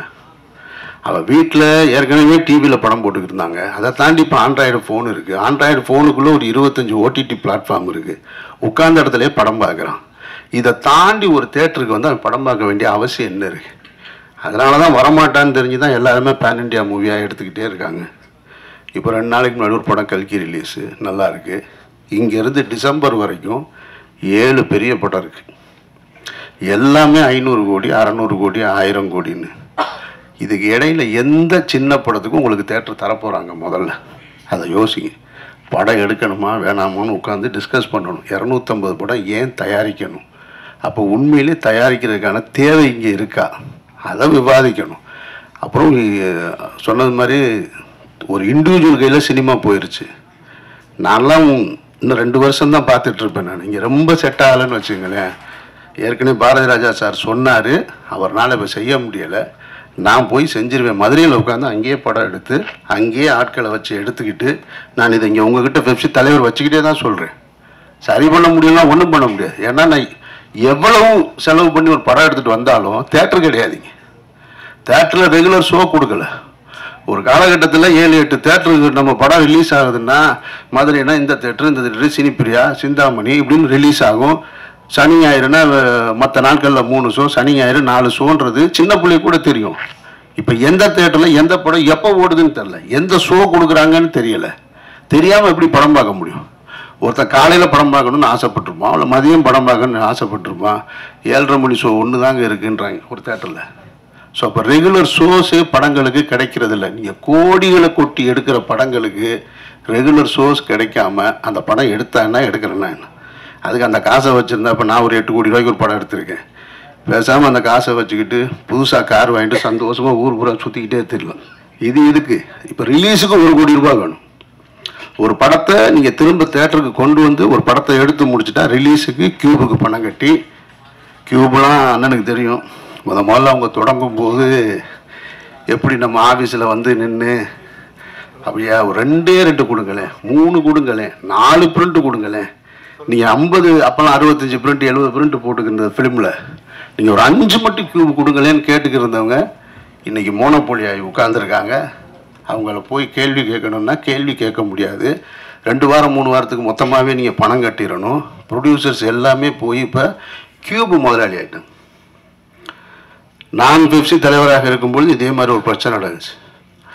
இதே எப்படி என்கிட்ட வாய்ப்பு கேட்டு வந்தாங்களோ கியூபு, அதே கியூபுக்கிட்ட நான் திரும்ப போகும்போது, நான் பெப்சி தலைவராக இருக்கும்போது போகும்போது நீங்கள் வெயிட் பண்ணுங்கள் வெளியில் அப்படின்னா ரொம்ப கடுமையான வார்த்தைகளை பயன்படுத்திட்டு தான் சொன்னேன். நான் இந்த மோனோபோலி சிஸ்டம்லாம் இங்கே வச்சுக்கக்கூடாது, நீங்கள் ரொம்ப பிரச்சனை பண்ணீங்க, இந்த ஆஃபீஸே இருக்காது அப்படின்னு சொல்லிட்டு இன்றைக்கி அப்படி ஒவ்வொரு தனித்தனி முதலாளிகளாக அவங்க கையில் சினிமா மாட்டியிருக்கு. அதிலிருந்து சினிமாவை காப்பாற்றணும். சினிமாவை காப்பாற்றினா தான் எடிட்டர் உங்களுக்கு வேலை. அதில் தான் நீங்கள் 2 பிரிவாக இருக்கீங்க. அதில் தான் ஒவ்வொரு சங்கங்களையும் 2 பிரிவாக இருக்கீங்க. முதல்ல சினிமா இருந்தால் தானே நம்ம இருக்க முடியும். அப்போ சினிமாவை காப்பாற்ற வேண்டிய பொறுப்பு இருக்குது. சினிமா கொஞ்சம் கொஞ்சமாக மாறி மாறி மாறி மாறி அடுத்த தளத்துக்கு போயிருக்கு. அதனால் இது ஒரு பெரிய டிஸ்கஷன் தேவைப்படுது. அதில் நடப்பில் படம் தயாரித்து கொண்டு இருக்கக்கூடிய இயக்குநர்கள், ப்ரொடியூசர்ஸ்னு ஒரு காலத்தில் தனியாக இருந்தாங்க. இப்போ ப்ரொடியூசர்ஸ்னு எங்கே இருக்காங்க? 10 ஹீரோ இருந்தால் 10 ஹீரோவும் ப்ரொடியூசரு, 10 டைரக்டர் இருந்தால் 10 டைரக்டரும் ப்ரொடியூசரு. அப்போ இவங்க தான் இப்போ படத்தை உருவாக்குறாங்க. அப்போ இவங்களோட உட்காந்து இந்த சினிமாவை எப்படி எடுக்கிறது, இது உண்மையிலே மார்க்கெட்டிங் இருக்கா? ஓடிடின்னு சொல்லிக்கிட்டே இருந்தாங்க. இப்போ ஓடிடியில் எந்த படம் வாங்குறதில்ல. நீ தேட்டருக்கு போயிட்டு வந்துட்டான். தேட்டருக்கு வந்தால் இங்கே ஸ்க்ரீன் கிடையாது. அப்போ இன்னும் ஒரு 1 கோடி ரூபா செலவு பண்ணணும். 1 கோடி ரூபா செலவு பண்ணுறதுக்கு பணம் ரிட்டர்ன் வருமானா உறுதியாக தெரியலை. சரி, தேட்டருக்கு போன எல்லா படத்தையும் ஓடிடியில் வாங்குறாங்களான்னா அதுவும் கிடையாது. அப்போ இதை உட்கார்ந்து நீங்கள் வரைமுறைப்படுத்த வேண்டிய மிகப்பெரிய பொறுப்பு அத்தனை பேருக்கு இருக்குது. அதனால் இதில் புதுசாக தேர்ந்தெடுக்கப்பட்டவங்க, பழைய நிர்வாகிகள் அதெல்லாம் தாண்டி ஒட்டுமொத்த சங்கங்களும் சேர்ந்து சினிமாவை காப்பாற்ற வேண்டிய பொறுப்பு இருக்குது. அந்த பொறுப்பை இந்த நிகழ்ச்சியின் மூலமாக எல்லோருக்கும் அது செய்தியாக போய் சேர்ந்து அடுத்த கட்டத்தை நோக்கி நகரணும். அது இயக்குனர் சங்க தலைவர்கிட்டையும் பெப்சி தலைவர்கிட்டையும் இங்கே வராமல் இருக்கக்கூடிய தயாரிப்பாளர் சங்க தலைவர்கிட்டையும் கோரிக்கையாக வச்சு விடைபெறுகிறேன். இந்த விழாவில் கலந்துக்கிறதுக்கு எனக்கு வாய்ப்பளித்ததற்கு நன்றி. எல்லாருக்கும் வணக்கம். கொஞ்சம் வெளியே போகணும்னு ஒரு சின்ன வேலை இருந்ததால் நான் முதல்ல பேசுகிறேன்னு கேட்டுட்டு வந்து பேசுகிறேன். எடிட்டிங் வந்து ஒரு ஃபிலிம் டைரக்டருக்கு வந்து எடிட்டர் அண்ட் எடிட்டிங் ரூம் வந்து ஒரு ஃபிலிம் டைரக்டருக்கு ஒரு அசிஸ்டன்ட் டைரக்டருக்கு ரொம்ப இன்டிமேட்டான ஒரு ஸ்பேஸ். நம்ம அதிக நேரம் ஸ்பெண்ட் பண்ணுறது வந்து அங்கே தான். எடிட்டரோட ஒர்க் பண்ணுறதா இருக்கட்டும், அசிஸ்டன்ட் எடிட்டர்ஸோட இன்ட்ராக்ட் பண்ணுறதா இருக்கட்டும். அண்டு சினிமாவில் நான் பார்க்குறது எப்படின்னா, நம்ம என்ன தப்பு வேணால் ஷூட்டிங் ஸ்பாட்டில் பண்ணலாம், எடிட்டிங்கில் வந்து கரெக்ட் பண்ணிட முடியும் அப்படின்ற ஒரு தைரியம் வந்து என்ன மாதிரி ஸ்டைலில் படம் எடுக்கிறவங்களுக்கு வந்து இந்த எடிட்டிங் ரூம் ஸ்ட்ராங்காக இல்லைன்னா நம்ம படம்லாம் வந்தே சேராது. அந்த மாதிரி ஒரு இடத்துல தான் இருக்கும். அண்ட் அதுக்கு காரணம் வந்து நான் வந்து 2 எக்ஸ்ட்ராடினரி எக்ஸப்ஷனல் எடிட்டர்ஸோடு நான் ஒர்க் பண்ணது தான். பாலுமகேந்திரா சார், அவர் எடிட்டிங் யூனியனில் மெம்பராக இருந்திருக்காரு. நான் அவரோட அசிஸ்டன்ட் டைரக்டராக ஒர்க் பண்ணும்போது அவர் நிறைய பேர் வந்து அவருடைய சினிமாட்டோகிராஃபி பற்றி பேசுவாங்க, அவருடைய ரைட்டிங் பற்றி பேசுவாங்க, அவரோட டைரக்ஷன் பற்றி பேசுவாங்க. பட் நான் அவரை பக்கத்தில் இருந்து பார்த்ததில் அவர் மாதிரி அவருடைய அத்தனை ஸ்கில் செட்ஸ்லையும் அவருடைய எடிட்டிங் எபிலிட்டி, அவரோட அசிஸ்டன்ஸ் எல்லாருக்குமே தெரியும். அவர் ஒரு எடிட்டராக ஒரு தலைச்சிறந்த எடிட்டர். அவருடைய அந்த சென்ஸ், எடிட்டிங் சென்ஸ், அந்த ரிதம், அவருடைய படங்கள் எல்லாத்துலேயுமே அந்த ரிதம் இருக்கும். அவரோட ஒர்க் பண்ண எல்லா உதவியாளர்களுக்குமே வந்து அந்த எடிட்டிங் சென்ஸ் கொஞ்சம் இருக்கும். அண்ட் எடிட்டிங்கை கற்றுக்கிற அந்த ஒரு பேஷனும் இருக்கும். நான் அதுக்கப்புறம் ஒர்க் பண்ணதுன்னா வந்து நான் அசிஸ்டன்ட் டைரக்டராக ஒர்க் பண்ணும்போது, கதிர் சாரோட ஒர்க் பண்ணும்போது விஜயன் சார் எடிட் பண்ணாங்க கதிர் சாரோட படங்கள். அப்போ அங்கே ஒர்க் பண்ணும்போது எனக்கு அங்கே நிறைய அசிஸ்டன்ட் எடிட்டர்ஸோட ஒரு பழக்கம் இருக்கும். அண்ட் அங்கே ஒர்க் பண்ணும்போது நமக்கு ரொம்ப இன்ட்ரெஸ்டிங்கானது, இன்றைக்கி இருக்கிறவங்களுக்கு, இன்றைக்கி அசிஸ்டன்ட் எடிட்டர்ஸாக இன்றைக்கி இருக்கிற சில எடிட்டர்ஸ்க்கே கூட அது தெரியாமல் இருக்கும். அந்த ஒரு ஃப்ரேமாக கட் பண்ணி டப்பாவில் போட்டு வச்சுட்டு, இந்த 3வது ரேலு அந்த சீன் அந்த ஃப்ரேம் எடுனா ஒரு 4 ஃப்ரேம் எடுத்துகிட்டு வந்து திரும்ப சேர்க்கறது, ஒட்டுறது, அந்த மேனுவலாக பார்க்கும்போது ஒரு 4 ஃப்ரேம் ட்ரிம் பண்ணுறதுன்றது இவ்வளோ பெருசு இருக்கும் 4 ஃப்ரேமு. அப்போ 4 ஃப்ரேம் குறைச்சா இவ்வளோ லெங்க்த்து குறையுன்றது வந்து நம்ம ஃபிசிக்கலாக எக்ஸ்பீரியன்ஸ் பண்ணுற அந்த அனுபவங்கள் இது எல்லாமே சேர்ந்து தான் வந்து நம்மளை ஒரு ஃபில்ம் மேக்கராக கம்ப்ளீட் பண்ணுதுன்னு நினைக்கிறேன் நான். அண்ட் எனக்கு எப்போதுமே முதல் படத்துலேருந்து என்னோட எடிட்டர்ஸ் வந்து என் கூடவே இருந்து என்னுடைய படங்களை வந்து உருவாக்குறாங்க. நான் எப்போதுமே சொல்கிறது என்னென்னா, நம்ம பேப்பரில் ஒன்று எழுதிடுறோம், அதை கொண்டு போய் ஷூட்டிங் ஸ்பாட்டில் தொலைச்சிடுறோம். அது நம்ம ஒன்று எழுதியிருப்போம், என்னவோ ஒன்று எடுத்திருப்போம், திரும்ப இந்த பேப்பரில் எழுதி ஷூட்டிங் ஸ்பாட்டில் தொலைச்சதை கண்டுபிடிக்கிற இடம் தான் எடிட்டிங் டேபிள். இங்கே வந்து எதையாவது கண்டுபிடிச்சி எடுத்துட்டோம்னா நம்ம தப்பிச்சுக்குவோம். அப்படிதான் இருக்கும். அதை ரொம்ப திறம்பட எனக்கு செஞ்சு கொடுக்குற என்னுடைய எடிட்டர்ஸ், ஃபர்ஸ்ட் படம் வந்து விஜயன் சார் பண்ணாங்க, அதுக்கப்புறம் கிஷோர் பண்ணார், அப்புறம் வெங்கடேஷ் பண்ணார், இப்போ ராமர் பண்ணிட்டு இருக்காரு. எல்லாருமே பண்ணுறாங்க. எல்லாருக்கும் ஒரு விஷயம், நான் ஒர்க் பண்ண எல்லா எடிட்டர்ஸுக்குமே ஒரு விஷயம் நான் நிறைய பார்க்குறது என்னென்னா, அந்த கமிட்மெண்ட், டெடிகேஷன். ஒரு ப்ராஜெக்ட்னா அதை வந்து கொண்டு வந்து சேர்க்கறதுக்கு கடைசி வரைக்கும் போராடுறதுக்கு இல்லையா. ஒருத்தர் ஒரு மாதிரி. விஜயன் சார் வந்து ஒன்றுமே சொல்ல மாட்டார், கதிர் சாரோட ஒர்க் பண்ண எல்லாம் ஆர்டர் எல்லாம் பண்ணிடுவார். கடைசி அந்த ட்ரிம்மிங் அப்போ ஸ்டீன் பேக் அப்படி ஓட்டி டக்கர் அங்கே நிறுத்திட்டு திருப்பி ஓட்டுவார், திருப்பி ரிவர்ஸ் பண்ணி அங்கே ஓட்டி அங்கே நிறுத்துவார். 3ஆவது கேட்பார், இதுக்கு மேலே வேணுமா அப்படின்வார். கதிர் சார் உங்களுக்கு வேணாம்னா எடுத்துடலாம் சார், வேணாம் அப்படின்வார். ஸோ அது அந்த இடத்துல அந்த லாஸ்ட் மினிட் வரைக்கும் அது ஒர்க் பண்ணிகிட்டே இருக்கிறது. கிஷோர் அவரும் அந்த மாதிரியான ஒரு இதுதான் இருக்கும். அவரும் அதை சொல்லிகிட்டே இருப்பார், இது சார் இது சரியாக வரல சார், சரியாக வரல சார். ராம் வந்து சொல்லவே வேணாம், ராம் செட் ஆகிற வரைக்கும் சார் இல்லை சார் இது சரியா இல்லை சார், இல்லை சார் இது வேணாம் சார், இன்னும் கொஞ்சம் பண்ணலாம் சார், குறைக்கலாமா சார், குறைக்கலாமா, தொடர்ந்து கேட்டுக்கிட்டே இருந்து நம்முடைய கான்ஷியன்ஸ் மாதிரி, அந்த ஸ்கிரிப்ட் ரைட்டருக்கும் டைரக்டருக்கும் வந்து கான்ஷியன்ஸ் மாதிரி, டெவில்ஸ் அட்வொகேட்னு சொல்கிற மாதிரி தொடர்ந்து நம்மளை கேள்வி கேட்டு கேட்டு கேட்டு நம்மளை வந்து சரியான இடத்துக்கு நகர்த்த வேலையை செய்யக்கூடிய எடிட்டர்ஸ். அந்த யூனியன் அதனுடைய ஒரு புது பிளட் உள்ளே வந்திருக்கு. I'm very happy.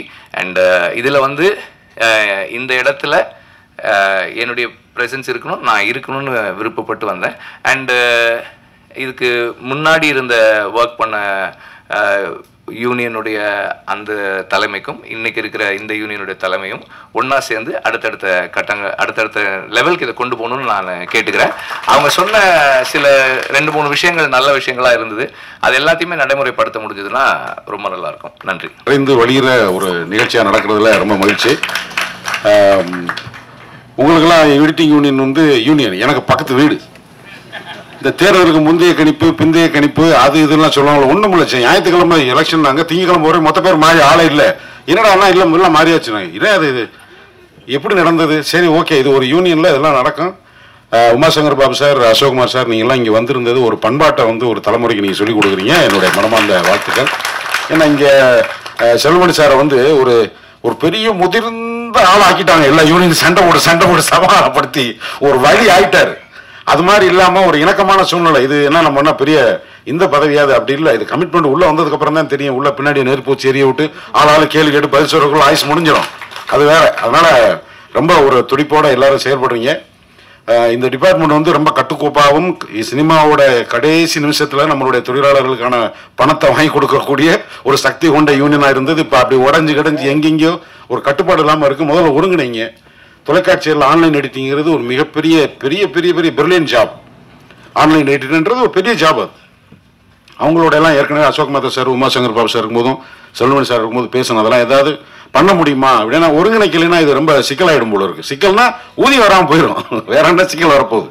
அதனால இதை ஒருங்கிணைந்து செயல்படணும். இது ரொம்ப முக்கியமான வேலை. நான் கேமராமேனாக இருக்கும்போது எப்போவாது தான் கேமரா கிடைக்கிற வாய்ப்பு கிடைக்கும். அசோசியேட் கேமரா இருக்கும்போது வாகினி ஸ்டுடியோவில் ஒரு கோர்ட்டு செட்டு, பின்னாடி நீதிபதி இருக்கணும், வழக்கறிஞர் வந்து கணம் நீதிபதி வருவான்னு பேசிட்டு வரணும். நான் ஜட்ஜு வரல, அவர் வரலன்றனால மொத்த பேர் உட்காந்துருக்காங்களே, சரி அதை அவாய்ட் பண்ணி எடுத்துடலாமேன்ட்டு ஒரு கம்போசிஷனில் ஜட்ஜை அவாய்ட் பண்ணி ட்ராலி போட்டு எடுத்துகிட்டே வந்தவன் மறந்துட்டு திரும்பி என்ன பண்ணிட்டேன்னா ஆட்டோமேட்டிக்காக நான் ஜட்ஜி எம்டியாக உட்காந்துருக்காரு, இங்கே வக்கீல் ஆர்கியூ பண்ணிக்கிட்டு இருக்காரு. விட்டுட்டேன். கணம் நீதிபதி அவர்கள் என்ன நீதிபதி ஃபேமில் இல்லை, ஆனால் வக்கீல் ஆர்கியூ பண்ணிட்டு இருக்காரு. அந்த ஷாட்டு ஓகே ஆகி லேபுக்கு ரஷ் பார்க்க போகிறேன். பின்னாடி காணா, ஜட்ஜை காணா, ஒரு வக்கீல் போயிடும். செத்தாண்டா என் எதிர்காலம் எல்லாம் இருந்துருச்சாங்க. டக்குன்னு அப்படியே பாசிட்டிவ்கான தூக்கிட்டு நேராக லெனின் சார் ரூம் ஏவிஎம்லேருந்து ஓடி வந்து உள்ள பதறோம். என்னப்பா என்ன சார் இந்த மாதிரி பண்ணிட்டு சார் கொண்டா போடு டக்குன்னு ஒரு க்ளோஸ் போட்டு சர போ. ஓ என்ன எல்லாமே முடிஞ்சு போச்சு. நான் ஜெமினி லேபில் இருந்து ஏவிஎம் வர்றதுக்குள்ளே நான் செத்து போயிட்டேன். ஏன்னா போச்சு ஆளுக்க. ஏன்னா பின்னாடி நீதிபதியை காணா ஹோம்ஒர்க்கில் எடுத்துட்டு டேக் ஓகேன்றது. ஏன்னா என்ன கேட்க மாட்டாங்களே. அவ்வளோ பெரிய ஒரு ஆபத் பாந்தம் அனாரிச்சிய டிபார்ட்மெண்ட் இது. இது எல்லாத்துக்கும் ரொம்ப நன்றி. நல்லா வளரணும். ஒரு இணக்கமான சூழ்நிலை உருவாக்கி சினிமாவில் எல்லாருக்கும் எல்லாமே ஒரு சமரசத்தோட ஒரு ஆரோக்கியமான நட்புணர்வோடு வளரணும். அதுக்கு என்னோட மனமார்ந்த வாழ்த்துக்கள். நன்றி. யூனியன் வந்து இவ்வளவு பிரம்மாண்டமாக இவ்வளவு கூட்டத்தோட, அதாவது டைரக்டர்ஸ் யூனியன் கூட பதவி ஏற்புக்கு இவ்வளோ டைரக்டர்ஸ் வந்ததில்லை. எடிட்டர்ஸ் யூனியன் வந்திருக்காங்கன்னா அது புதிய ரத்தம் வந்து வந்திருக்கு. அது ஒரு வகையில் வந்து சிறப்பு தான்.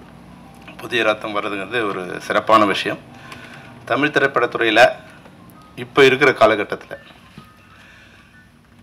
எல்லோரும் இணைந்து சுமூகமாக பணியாற்றினால் மட்டும்தான் சங்கங்கள் இன்னும் சிறப்பாக இருக்க முடியும். அதை வந்து மிக சிறப்பாக உணர்ந்து புதிய நிர்வாகிகள் சிறப்பாக பணியாற்றணும். நான் சொல்லும்போது சொன்னாங்க எவ்வளோ கஷ்டம்னு. கஷ்டம்னும் இல்லை, இருக்கிற எல்லாரையும் வந்து ஒன்றிணைக்கிறதுங்கிறது, ஒரு குடும்பமாக ஒன்றிணைக்கிறதுங்கிறது ரொம்ப உண்மையிலே கஷ்டமான விஷயந்தான். அது மட்டும் இல்லாமல் வந்து மணி சார் பேசும்போது சொன்னார், படைப்பாளிகள் ஆரம்பித்து அதை வந்து எந்த எஃப்எஃப்சியை எடுத்து போராடினாரோ அந்த எஃப்எஃப்சியை காப்பாற்ற வேண்டிய இடத்துல வந்து உட்காந்துருக்காருன்னு. அன்னைக்கு நான் செய்த செயலும் இன்னைக்கு நான் செய்து கொண்டிருக்க செயலும் ரெண்டும் ஒன்று தான், வேறு வேறு ஃபார்மேட்டில் இருக்குது. எந்த நோக்கத்துக்காக வந்து படைப்பாளிகள் ஆரம்பிக்கப்பட்டதோ, அதாவது படைப்பாளிகளோட சுதந்திரம் பாதிக்கப்படக்கூடாது, என்ன மாதிரியான திரைப்படங்களை எடுக்கணுங்கிறது படைப்பாற்றல் இல்லாத மற்ற யாரும் வந்து டிசைட் பண்ணக்கூடாது. அப்படி பாலுமகேந்திரா சொன்ன வெற்றிமாறன் சொன்னாங்க, பாலுமகேந்திரா சாரில் ஆரம்பித்த பிரச்சனை தான் அது. ஒரு எடிட்டராக, ஒரு ஸ்டில் ஃபோட்டோகிராஃபராக ஒரு டைரக்டர் ஒர்க் பண்ணக்கூடாது அப்படிங்கிற ஒரு பிரச்சனையில் வந்தது தான். அன்னைக்கு இது மாதிரியான எப்பவுமே இன்னைக்கு இந்த பதவி புதிய ரத்தம் வந்திருக்கு இல்லையா, அது எப்படிங்கிறது யோசிச்சுக்கணும். ஏன்னா நான் பதவிக்கு வந்த பிறகு இந்த சங்கங்கள் நடத்தும் போது நாங்கள் எல்லாருமே வந்து யாரும் சங்கத்தில் வந்து எலெக்ஷன் நின்று இப்போ எங்கள் தலைவராகவோ பொருளாளரோ ஆகிறதுக்காக வந்தவங்க இல்லை. நான் டைரக்டராகவும் வந்தேன், அவர் எடிட்டராக வந்தார், ஒரு கேமராமேனாக வந்தார். தவிர சங்கத்தை காப்பாற்றுக்காக நாங்கள் வரல. வந்த பிறகு சிச்சுவேஷன்ஸ் மாறும்போது நம்ம ஓய்வு நேரங்களில் இந்த சங்கத்துக்கு பணியாற்றாலும் வரும். அது மாதிரி வரும்போது என்ன ஆயிடுச்சுன்னா, இப்போ இருக்கிற சூழ்நிலையில் சங்கங்களில் நிர்வாகியாக வர்றதே ஆபத்துங்கிற ஒரு சிச்சுவேஷன் வந்துடுச்சு. அது அப்போ அந்த நேரத்தில் இருந்தது. அது என்னன்னா, அதிகாரம் செலுத்துவதற்கான ஒரு அமைப்பாக இருந்தது. இப்போ நான் வந்து ஃபெஃப்சிக்கு தலைவர் ஆன பிறகு ஒரு யூனியனும் ஒரு சங்கத்தையும் நேரடியாக அழைச்சி எந்த அராஜகத்தால் இல்லை எந்த வந்து மீறுதலால் யாரெல்லாம் நமக்கு எதிரியாகிறாங்க, யாரோ ஒருத்தர் பண்ணுறதுக்கு யாரோ ஒருத்தர் பண்ணும்போது அது மொத்தமாக வந்து ஃபெஃப்சி அராஜகம், இல்லை வந்து டைரக்டர்ஸ் யூனியன் அராஜகம், இல்லை ஃபைட்டர்ஸ் யூனியன் அராஜகம், அது மாதிரி வந்து மாறிடுது. அப்போ இந்த சுய ஒழுக்கத்தை முதல்ல நம்ம கடைபிடிக்கணும். படப்பிடிப்புகளை சுய ஒழுக்கம் இருக்கணும், கட்டுப்பாடு இருக்கணும். எடுத்ததுக்கெல்லாம் வந்து வன்முறையோ இல்லை வந்து தன் பணப்போக்கின போக்குலையோ செயல்படக்கூடாதுங்கிறது முதல்ல அதை செயல்படுத்தி என்ன நோக்கத்துக்காக நான் படைப்பாளியை நாங்கள் வந்து ஆரம்பித்தோமோ அந்த நோக்கத்தை இப்போ நிறைவேற்றிக்கிட்டு இருக்கோம். இன்னைக்கு திரைப்படத்துறையில் இருக்கிற ஃபெஃப்சி இதில் இருக்கிற எல்லா சங்கங்களும் சுய ஒழுக்கத்தோடும் சுய கட்டுப்பாடும் எந்த விதமான பிரச்சனையாக இருந்தாலும் அதை பேசி தீர்த்து கொள்ள வேண்டுமே தவிர படப்பிடிப்பை நிறுத்துவது, படப்பிடிப்பில் வந்து தகராறு பண்ணுறது, இது மாதிரி எந்த விதமான பிரச்சனை இருக்கக்கூடாதுன்னு இந்த கடந்த 5 வருடங்களாக போராடி 7 வருடங்களில் போராடி கடந்த 3 வருடங்களாக அந்த பிரச்சனை சுமூகமாக இருந்துகிட்டு. இப்போ எந்த விதமான பிரச்சனையும் தயாரிப்பாளர்களுக்கோ இல்லை வந்து திரைப்படத்துறையை சேர்ந்த தொழிலாளர்களுக்கோ இல்லாத ஒரு சூழ்நிலை. இது உருவாக்குறதுங்கிறது வந்து சாதாரணமான விஷயம் இல்லை. தினமும் அவர்களுக்கு வந்து நிர்வாகிகளை அழைச்சி நிர்வாகிகளை பேசி நம்ம எப்படி இருக்கணும், என்ன மாதிரியா இருக்கணும். இன்றைக்கி இருக்கிற காலகட்டத்தில் முன்னாடிங்கிறது வந்து நமக்கு ஆல்டர்னேட்டிவ் கிடையாது. இன்றைக்கி வந்து எப்போ டிஜிட்டல் யுகம் மாறிச்சோ அப்போ வந்து யார் வேணாலும் படம் பண்ணலாம், யார் வேணாலும் படம் பண்ண முடியும் அப்படிங்கிறத எல்லாருக்கும் புரிய வச்சு நம்ம இன்னைக்கு தொழில்துறையில் நம்ம மட்டும்தான் இருக்கிறதுக்கு காரணம் வந்து நம்மளுடைய டெக்னிக்கல் எக்ஸலன்ஸ். நம்மளை மாதிரி டெக்னிக்கல் எக்ஸலன்ஸ் உள்ளவங்க வெளியே இல்லை. அதனால நம்ம இன்னும் வந்து பண்ணிக்கிட்டு இருக்கோம். அப்போ இந்த டெக்னிக்கல் எக்ஸலன்ஸ் எல்லாரும் அப்டேட் பண்ணிக்கணும் அப்படிங்கிற ஒரு சுய ஒழுக்கத்தையும் தொழில் வளத்தையும் எல்லா சங்கங்களுக்கும் நாங்கள் வந்து பண்ணணுங்கிறதுல சொல்லிகிட்டு இருக்கோம். அதை சிறப்பாக செஞ்சிட்ருக்கோம். இதில் சில பிரச்சனைகள் வரத்தான் செய்து நான் இல்லைன்னு சொல்லலை. அதுபோல் இப்போ மணி சார் சொல்லும்போது இவர் வெற்றிமாறனும் யார் பேசினா முன்னாடி இளவரசன் பேசும்போது சொன்ன விஷயம்னா உண்மையில் நல்ல விஷயம் என்னன்னா, பொதுவாக ஒரு பதவி ஏற்புனா தோல்வி அடைஞ்சவங்க அந்த பதவிக்கு வரமாட்டாங்க, பதவி ஏற்பு கூட வரமாட்டாங்க. அவ்வளோ ரைவல்ரி இருக்கும். ஆனால் இந்த சங்கத்தில் உண்மையாகவே ஒரு சந்தோஷமான விஷயம் என்னன்னா, உமா சங்கர் பாபும் அசோக் மேத்தாவும் இங்கே வந்து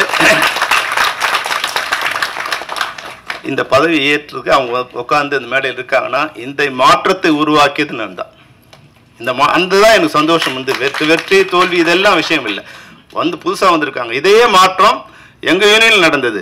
இப்போ அமீர் சேரன் இவங்கெல்லாம் வந்து ஒரு 10 வருஷத்துக்கு முன்னாடி புதுசாக வரணும்னு நினச்சாங்க. ஆனால் இதை வந்து எனக்கு தெரிஞ்சிருந்தா நான் உடனே அசோக் மேத்தா கூப்பிட்டு சொல்லுவேன், வித்ரா பண்ணி. ஏன்னா இன்னைக்கு மேடையில் வந்து இவ்வளோ டைரக்டருக்கு காரணமே வெற்றி பெற்ற எல்லா எடிட்டர்ஸும் இன்னைக்கு மார்க்கெட்டில் இருக்காங்க. அவங்க வந்து படம் பண்ணிட்டு இருக்காங்க, எல்லா டைரக்டர்ஸும் கனெக்ஷன் இருக்காங்க. ஸோ அவங்க எல்லாருமே கொண்டு வந்து இன்னைக்கு அவங்க டைரக்டர் உட்கார வச்சுட்டாங்க.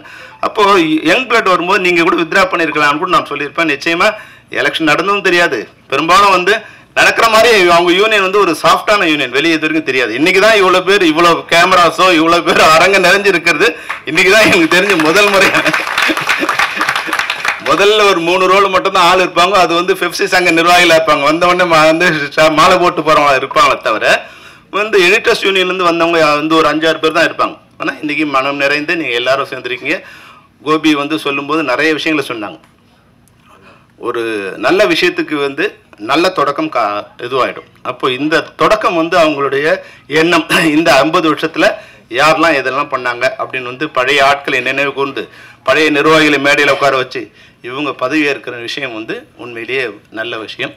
அது மட்டும் இல்லாமல் நான் இந்த மேடையில் இன்னும் 2 இதுக்கு வர்றதுக்கு காரணம் வந்து, நான் முதல்ல வந்து பி கந்தசாமி அவங்ககிட்ட தான் எடிட்டிங் அசிஸ்டண்ட்டாக ஒர்க் பண்ணிட்டு இருந்தேன். முதல்ல வந்து எடிட்டிங் அசிஸ்டண்ட்டாக ஒர்க் பண்ணேன். அங்கே வரும்போது R Sundararajan sir, Manivannan sir இவங்களாம் அங்கே வந்து அவர்கிட்ட ஒர்க் பண்ணிட்டு இருக்கும்போது அன்றைக்கி விஜயவாணியில் வந்து ஒரு 20 உங்களுக்கு தெரிஞ்சிருக்கும் வந்து ஒரு 20-15 எடிட்டிங் ரூம் ஒரே இடத்துல இருக்கும். எல்லா டைரக்டர்ஸும் அங்கே தான் வருவாங்க. இப்போ எல்லாருமே வந்து பார்த்து கே ரங்கராஜிலேருந்து பாரதி ராஜா சார்லேருந்து அன்றைக்கி இருக்கிற எல்லா டைரக்டர்ஸும் பெரும்பாலும் 80% அங்கே தான் இருப்பாங்க, அவர்கிட்ட அசிஸ்டண்ட்டாக சேர்ந்து. அதுக்கப்புறம் மணிவண்ணன் உதவியாளராக இருக்கும்போது நான் முதலாக வந்து அசிஸ்டன்ட் டைரக்டருங்கிற இடத்துக்கு போனது வந்து இப்போ கௌதம் சாரோட ரூமுக்கு தான் நான் வந்து எங்கே இருக்காங்க கௌதம் சார் ரூமுக்கு தான் வந்து எடிட்டிங் அசிஸ்டண்ட்டாக போனேன். அப்போல்லாம் வந்து என்னன்னா அசிஸ்டன்ட் டைரக்டர் வந்து எப்படின்னா நித்திய இது என்னது பூர்ணகன் நித்திய கண்ணு பூர்ண ஆயுசுங்கிற மாதிரி எந்த நேரம் ஒன்னாலும் வந்து யார் வேணாலும் வேலையிருந்து எடுத்துடலாம். சாப்பாடு கூட வந்து அவங்க போட்டால் சாப்பிடலாம். அந்த மாதிரி நிலையில பெரும்பாலும் மணிவண்ணன் சார் அசிஸ்டன்ட் வந்து ஒரு 10-11 பேர் இருப்பாங்க. தயாரிப்பாளர் வந்தால் ஒரு 3 பேர் மட்டும் எடிட்டிங் வரணும்னு சொல்லுவார். ஆனால் கௌதம் சார் என்ன பண்ணுவார், அவருக்கு அன்றைக்கி ராமநாராயண் கம்பெனி ஒர்க் பண்ணுங்க 4-5 கம்பெனி ஒர்க் பண்ணிட்டு இருப்பாங்க. அப்போ எல்லாம் வந்து அங்கே வரும்போது எல்லா அசிஸ்டன்ட் டைரக்டருமே வர வச்சு அங்கே உட்கார வச்சு சாப்பாடு போட்டு யாராக இருந்தாலும் அங்கே வந்து சாப்பிட்லாம். எப்படி ராஜாபுரத்தில் வந்து விஜயகாந்த் சார் ஆஃபீஸ் போனால் சாப்பிடலாம் நிலைமை இருந்ததோ அது மாதிரி கௌதம் சார் ஆஃபீஸில் வந்து நாங்கள் மணிவண்ணன் அசிஸ்டன்ட் யார் போனாலும் எப்போ போனாலும் சாப்பிட்லாங்கிற ஒரு அப்போ வந்து ஒரு அட்டாச்மெண்ட் வந்து டைரக்டர் எடிட்டர்ஸோட ஒரு அட்டாச்மெண்ட்டு. அது மாதிரி வெற்றிமாறன் சொல்லுறது கூட அவரோட ஸ்டைல் என்னோட ஸ்டைல் கூட அதுதான். வந்து நான் ஒரு கதையை வந்து என்னோட ஒரு புதுசாக ஒன்று கிரியேட் பண்ணும்போது அதை மற்றவங்களுக்கு நம்ம சொல்ல முடியாது. அவங்களால அந்த மாற்றம் இப்போ நிகழ்ந்த மாற்றம் வந்து 20-30 வருஷம் கழிச்சு நிகழ்ந்த மாற்றம் நான் வரும்போது நான் நினைக்கிறத மற்றவங்களுக்கு சொன்னேன். அங்கே போய் மேனேஜர் சொல்லுவார், இவெல்லாம் என்னப்பா டைரக்டர் இவன் வந்து தண்ணி கஷ்டம் இருக்கும்போது இவெல்லாம் ரோடு ஃபுல்லாக தண்ணி ஊற்றிட்டு இருக்கானுங்க, இவனுக்கு வந்து வண்டியாக தண்ணி ஊற்றுறானுங்க அப்படின்னு. மற்றவங்க பாட்டிலாக தண்ணி அடிச்சுட்டு இருக்கும்போது நாங்கள் வண்டியாக ரோட்டில் தண்ணி ஊற்றிட்டு அவங்களுக்கு வந்து கஷ்டமாக போயிடுச்சு. நம்ம வந்து இன்னொரு பேர் சொன்னோம் சார், ஒரு சின்ன ஒரு ஷார்ட் எடுக்கணும்னு நினச்சேன். அதாவது வந்து என்னென்னா நைட் எஃபெக்டில் ராஜாஜி ஹாலில் ஒரு பிளாக் அண்ட் ஒயிட்டில் ஒரு ஷார்ட் வேணும். அதுக்கு வந்து அந்த லைட் பண்ணால் ப்ரௌன் அண்ட் ஒயிட்டாக தான் வருது தவிர பிளாக் அண்ட் ஒயிட்டாக வரல. ப்ளீச் அவுட் ஆனால் ஃபுல்லாக ஒயிட் ஆகிடுது. அப்போ வந்து ஒரு ஐடியா பண்ணி ஒரு என்ன பண்ணோம், அந்த ஸ்டெப்ஸோட முனையில் மட்டும் வந்து ஒரு ஒயிட் வாஷ் சுண்ணாம்பு வச்ச இது பண்ணால் லைட் பண்ணும்போது இது ஒயிட்டு அது பிளாக் அண்ட் எல்லாம் தெரியுங்கிறதுக்காக நான் வந்து ஆர்ட் டைரக்டர்கிட்ட சொல்லி சார் கொஞ்சம் இது மட்டும் வந்து நைட் ஷூட்டிங்கு வந்து இது பெயிண்ட் பண்ணி கொடுங்க அப்படின்னு. உடனே அவர் போனார் ராவுத்தர் ஃபிலிம்ஸில். எப்போ இவங்களை வச்சா விஜயகாந்த் இப்போயோ மதுரைக்கு போக வேண்டியதான்ப்பா, கவர்மெண்டாலேயே ராஜாஜாலுக்கு வந்து சுண்ணாம்பு அடிக்க முடியல, இவங்க ராஜாஜாலுக்கே சுண்ணாம்பு அடிக்க சொல்கிறாங்க. இப்போ இதையெல்லாம் மீறி தான் வரணும். இதையெல்லாம் மீறி வரும்போது அன்னைக்கு நல்ல வேலையாக நான் வந்து என்னோட ஒர்க் பண்ண என்னோட சீனியர் வந்து எடிட்டிங் அசிஸ்டண்ட்டாக இவர் எடிட்டராக இருந்ததால் ஜெயச்சந்திரன் எடிட்டராக இருந்ததால் அவங்க கொஞ்சம் காப்பாற்றி நம்ம எடுக்கிற விஷயங்களை வந்து தயாரிப்பாளர் காமிக்காமல் ஏதாவது தப்பாக இருந்தால் கூட அது நமக்கு நாமே இது வச்சு அப்போ புதிய டைரக்டர்களை வந்து காப்பாற்றுறது வந்து முதல்ல எடிட்டர்ஸ் தான் முதல்ல காப்பாற்று. அதனால் அந்த வகையில் எடிட்டர்ஸோட எனக்கு வந்து ஒரு நல்ல அட்டாச்மெண்ட். அப்போ அவங்களோட அந்த உறவு வந்து தொடர்ந்து பயணிச்சுட்டே இருக்குது. ஆனால் இப்போ வரும்போது என்ன ஒரு ப்ராப்ளம் இருக்குன்னா, அப்போ வந்து எடிட்டிங் ரூம் வந்து ஒரு குடும்பமாக இருந்தது. எடிட்டிங் ரூமில் டைரக்டர் அசிஸ்டண்ட்டு கேமரா எடிட்டர் அசிஸ்டன்ட்ஸு ஒரு 10 பேர் எப்பவுமே இருப்போம்.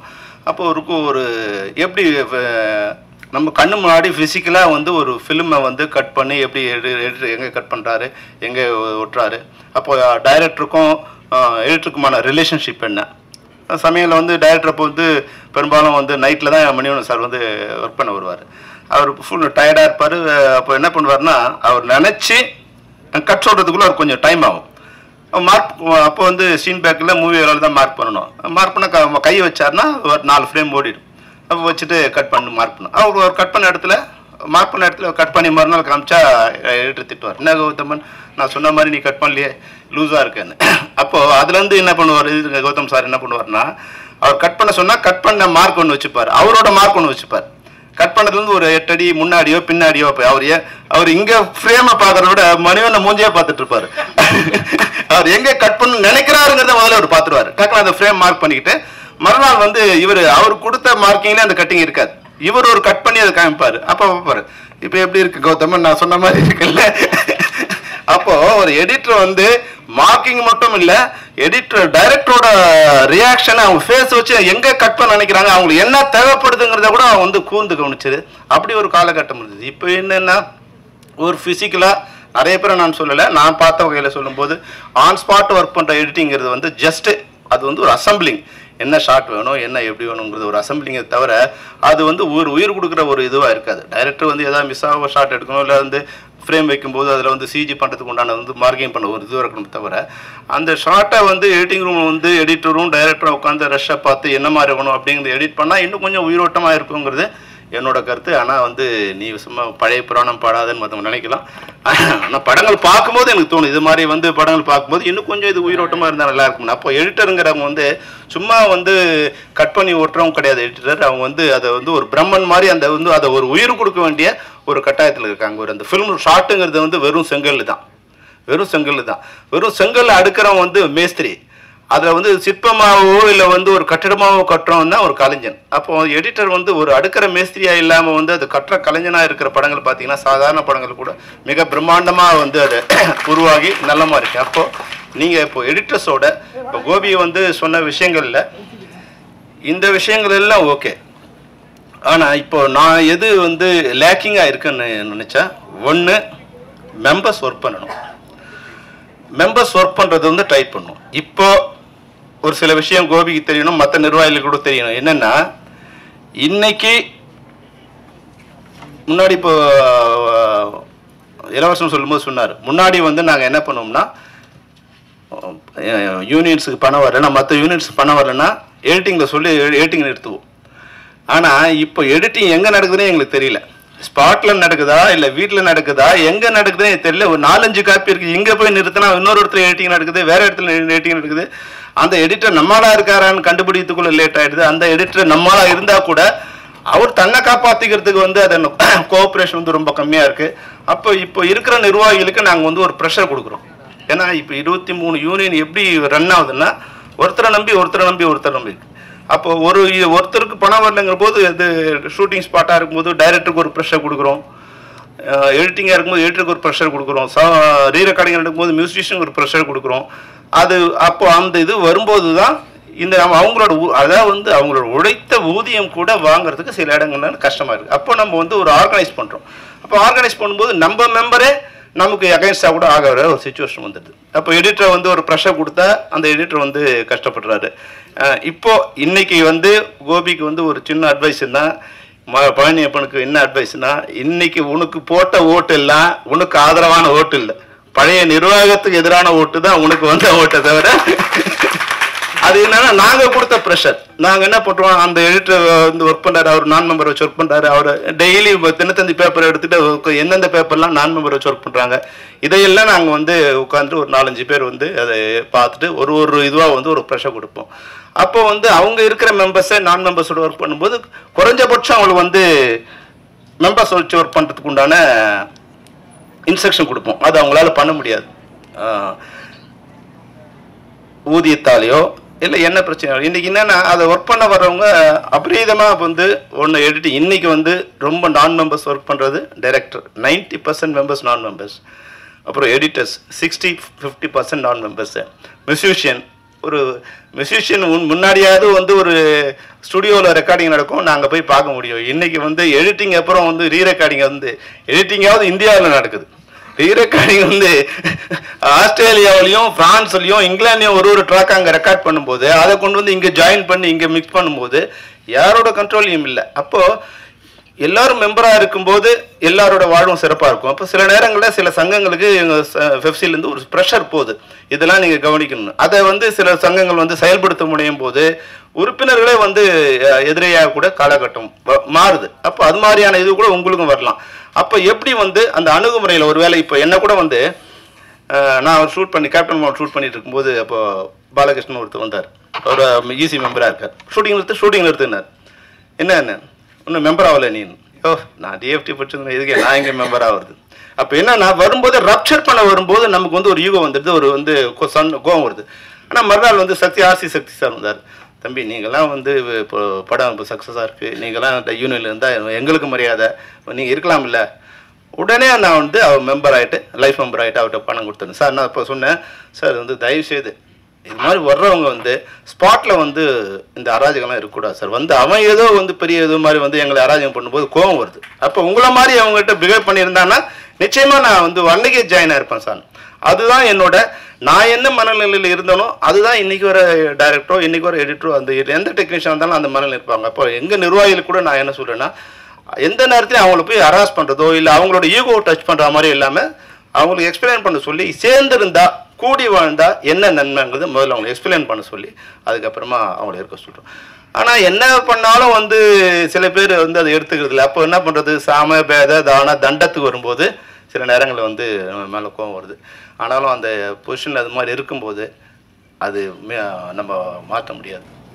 வந்திருக்க நிர்வாகிகள் வந்து நீங்கள் வந்து அந்த இதில் படிக்கும்போது பழசையும் நினைவு கூர்ந்தீங்க, புதிய விஷயங்கள் ரொம்ப நல்ல விஷயங்களை சொன்னீங்க. நீங்கள் எல்லாரும் ஒன்று சேர்ந்து பழைய குப்பையெல்லாம் கிளறிட்டு இருந்தால் வந்து அதுக்குள்ளே 2 வருஷம் முடிஞ்சிடும். இன்னைக்கு தொடங்குனீங்கன்னா இன்னையிலிருந்து உங்களுடைய அந்த வாக்குறுதியில் நிறைவேற்றத்துக்கான என்ன விஷயம் அப்படிங்கிறத சீர்தூக்கி அதை சிறப்பாக செய்ய வேண்டும். உங்களுக்கு சம்மேளனம் அனைத்து வகைகளும் வந்து உதவிகரமாக இருக்கும். நீங்களும் சம்மேளனத்துக்கு உதவிகரமாக இருக்க வேண்டும் என்று கூறி விடைபெறுகிறேன். நன்றி, வணக்கம்.